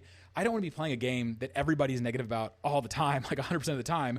And if they make bad sets, people will be negative about this stuff. But I think what this year showed, if the sets are done right, if they're treated with care and respect by people that actually love the game of Magic and are trying to make good cards from these other properties, I think it's going to be fine. And it's not. I'm not saying I'm happy about this direction. I just think in the end it's going to happen. I hope they do it well enough that the overall sentiment isn't in the gutter all the time. Sure. I guess that's what it still has to prove to me, is like this year, for anyone who is a UB doubter, I think they had to have been turned around with the quality of Final Fantasy and Avatar: The Last Airbender. Like, if not like completely like, oh, I'm a UB believer, they have to have at least acknowledged how good these sets were, especially Final Fantasy. You can't tell me Final Fantasy is a bad set. Like, that just doesn't hold any water. And what they still have to prove to me is that the non-fantasy sets are still worth pursuing. They have not proven that yet. And next year will be kind of the stomping grounds for that. Prove to me that Star Trek is still worth playing, even though I don't like the property. Prove to me that TMNT is worth that one's gonna fail. There's no fucking way. There's no way. But I'll say that my small example or case that I have on this is my friends who are big UB they hate UB and Magic. They're not nearly as plugged in as I am, but they hate it. They think like Magic has jumped the shark. I showed them the spoilers for Marvel Superheroes, and like every single card, they're like, wow, this is like really dope. They did this really well. So I think that people will generally respond well to good cards, good card designs done with care. I think people will hold their nose about the UB of it all. They made a card for Jaws this year. If you're ever gonna, I love that card. It doesn't get more jumping the shark I know. than making a card for Jaws. I do like that card though. Unfortunately for me, I guess. It's going to get an in-universe reprint soon. They already confirmed that. Oh, okay. So back to Ikoria 2027. I don't really want to dive too deep into this, but that is also like one thing I'm concerned about is like, are we dealing with universe, reserved list? Like, is for paper players, too, sure. Like the never reprinting cards is. It also sucks when you get mechanics like airbending and stuff, and it's like, these are super cool. We'll never see them ever again. It's like, Dang, that sucks. I also am willing to hedge my bet that I don't think they're going to convince us that non-fantasy is. I don't think so work. either. I just don't think it works. I don't think they will. I don't care how good the set is. I think it's very likely that it's just not going to work correctly. It's going to look weird. It's going to feel out of place. Well, case in point, I mean, they could produce a good limited format. They could produce good gameplay, but look at all the secret layers. You're not convincing me with those. Like, you guys I'm not playing with those cards, but you guys definitely might be right. I guess my feeling is that they're going to do it, and they're going to do it at least for 4 or 5 years. Yes, and I hope it goes well. so I agree with you. I hope need it to that go if well. They're going you know, to do it, I don't want my yes. hobby to die, so I need it to go well, and I think that there's reason to believe it could go well. So that's all I'm saying. It's like it's not to get political or name names, but like if a particular politician gets voted in over a politician you would prefer, it's like, okay, that's not the result I wanted, but for the sake of the people, I hope they at least do a good job, because they're not going to not do it. It's going to happen. It is going to happen. Yeah. And for the people who are hoping that we can get them to change course or whatever, it's like, okay, but that course correction won't happen for a really long time. And I think they're locked in for at least 4 more years. You're describing kind of a dead game in that case, I think. So I hope that's not what happens. Well, sort of. I mean, I think you can kind of hope that. I think you can recognize that. Teld, you get final thought on this, and then we're cutting Okay, short. sure. I think Universes Beyond is here probably to stay. I hate to admit that. I don't think we're getting away from that. Final Fantasy broke every record. Like, they know that if they cook with it, it's going to work.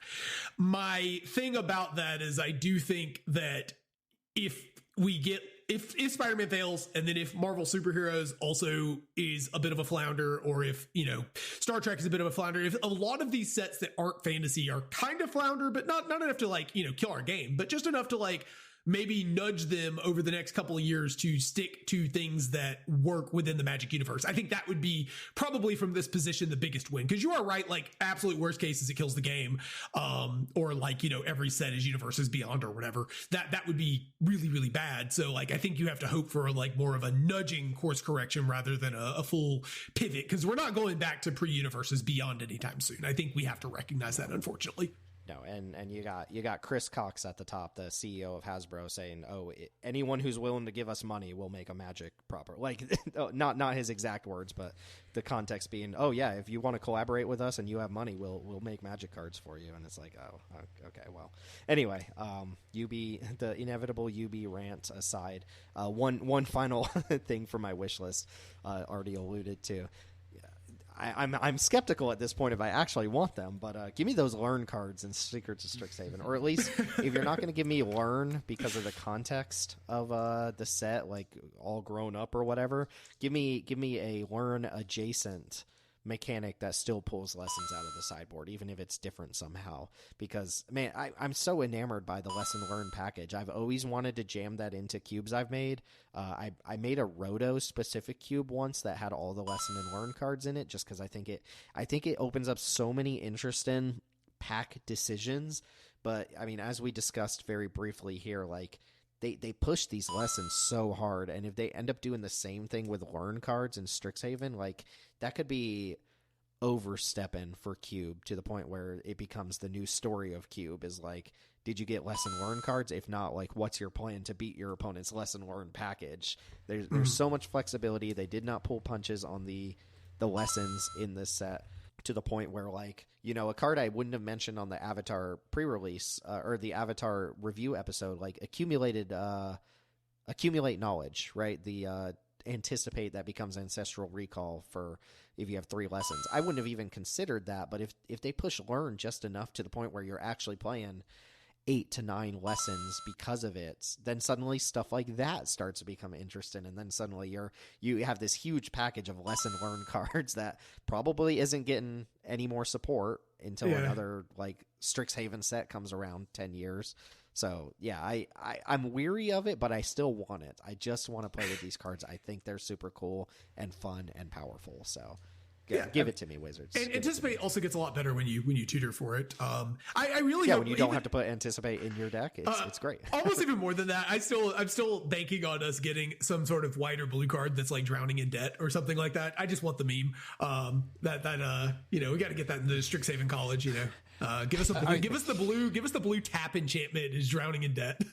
Didn't Spider-Man had a Rent is due. Rent is due. It's a good commander card. It's a good commander card. I was gonna say I play that in my Wrath Weatherlight Stalwart deck. So real quick, just trying to if you're not yet a believer on the learn lesson thing, because I myself was definitely skeptical at the start, but I thought about it. If you pair Igneous Inspiration, which is the 2 red sorcery, deals 3 damage to any target, and then learn, you pair that with Iroh's Demonstration.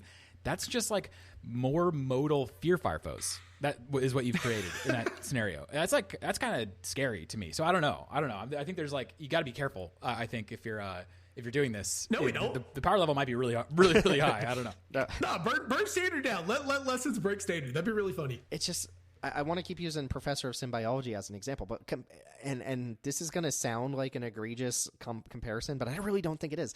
Compare Demonic Tutor, which is a 2-mana sorcery that has a kicker cost of every other card in your deck, to Professor of Symbiology, which is a 2-mana 2/1 that has a kicker cost of every lesson you could put in your sideboard.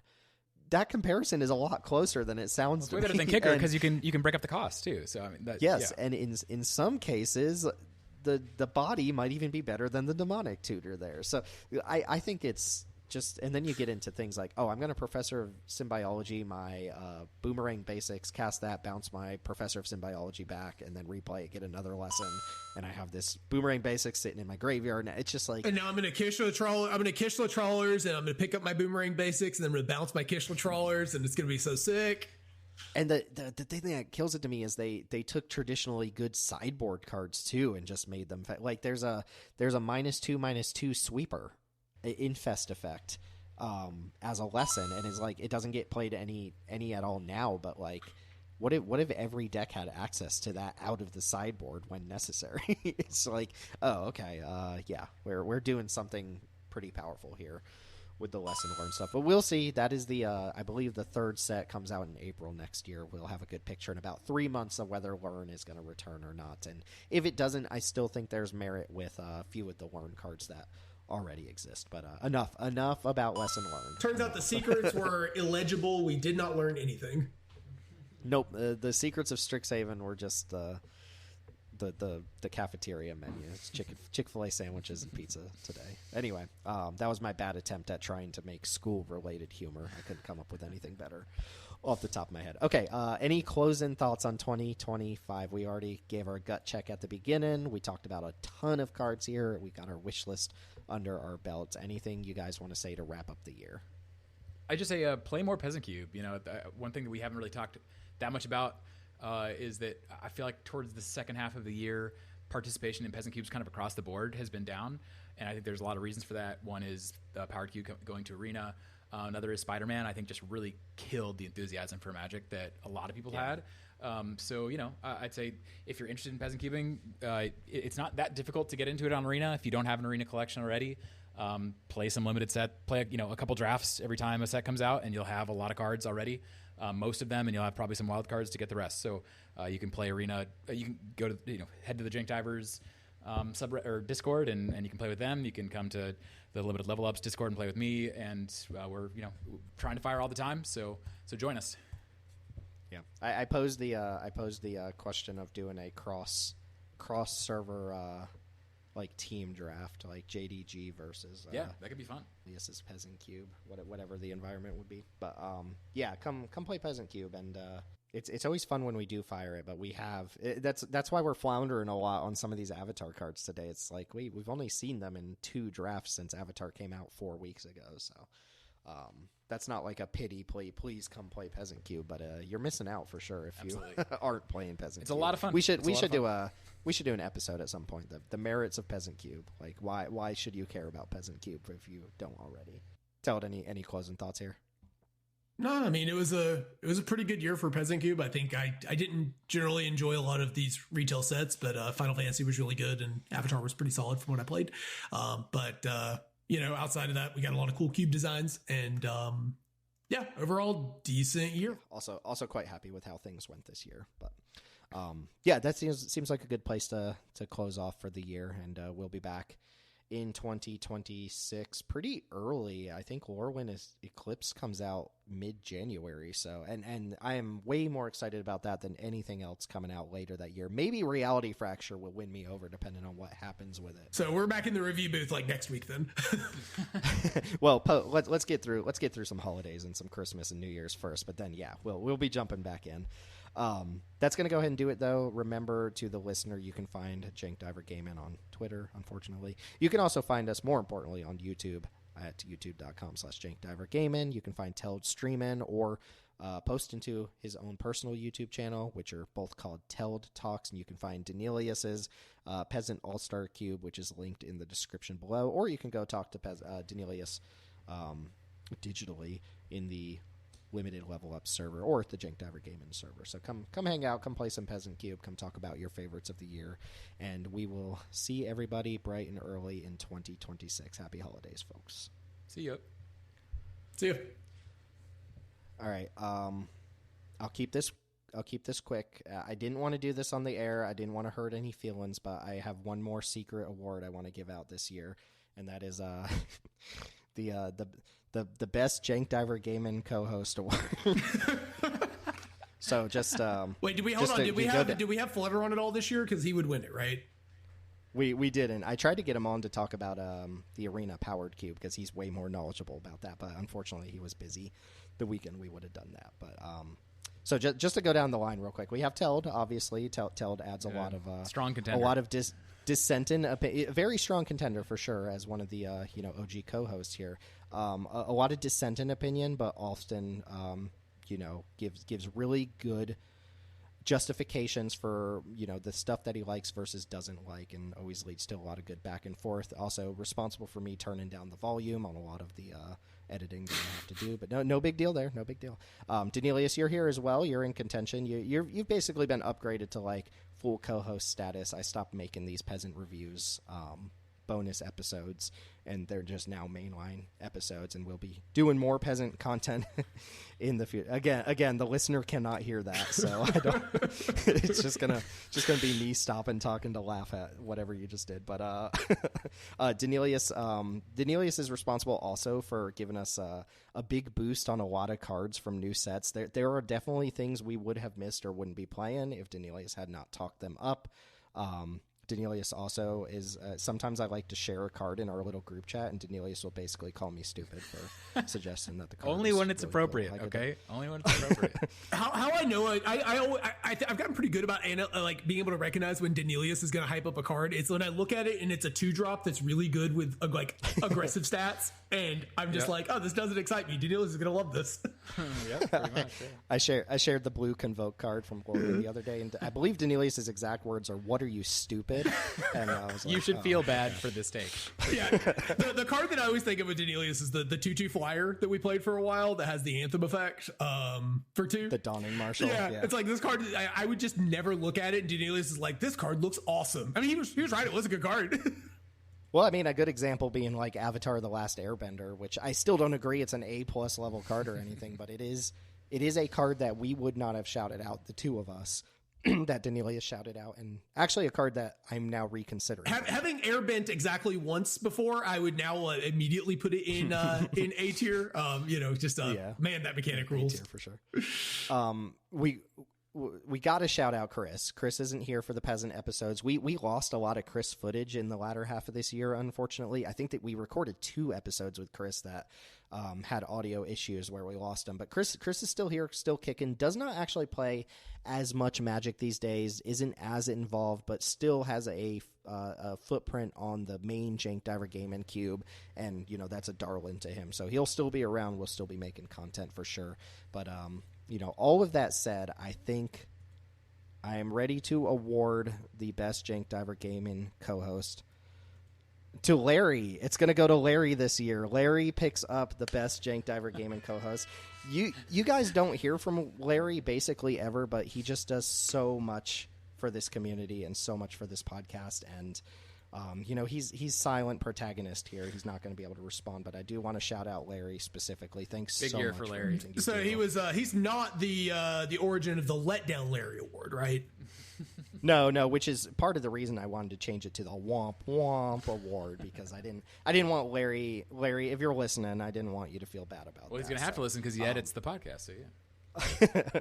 So I'm sorry. I'm sorry to all the other contenders, Teld, Chris, Daneelius. You all did fantastic this year. I love having you here, but I think we can all agree Larry deserves this award for the year. Well earned.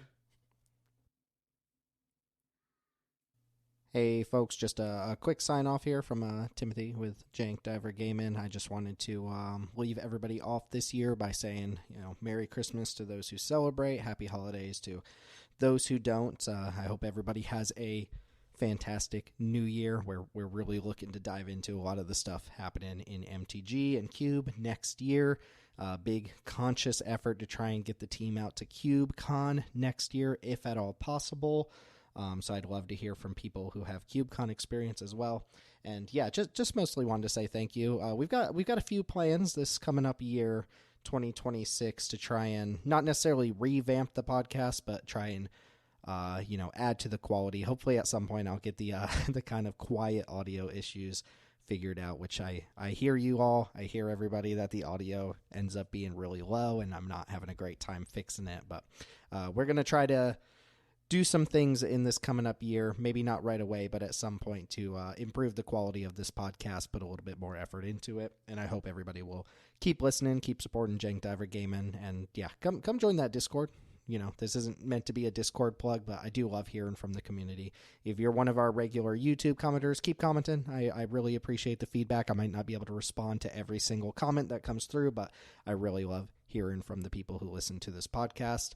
And yeah, thanks for your support. It means quite a bit. This is a project that I love working on. I love working with this community and on this podcast with my co-hosts. So yeah, just a nice little thank you to round out 2025, and hope everybody ushers in the new year how they want to. I will leave it at that, and I will leave you off with a couple sound bites of whatever the hell Teld was doing in this episode. All right, see y'all in the new year. 6-7. Talk. So juiced.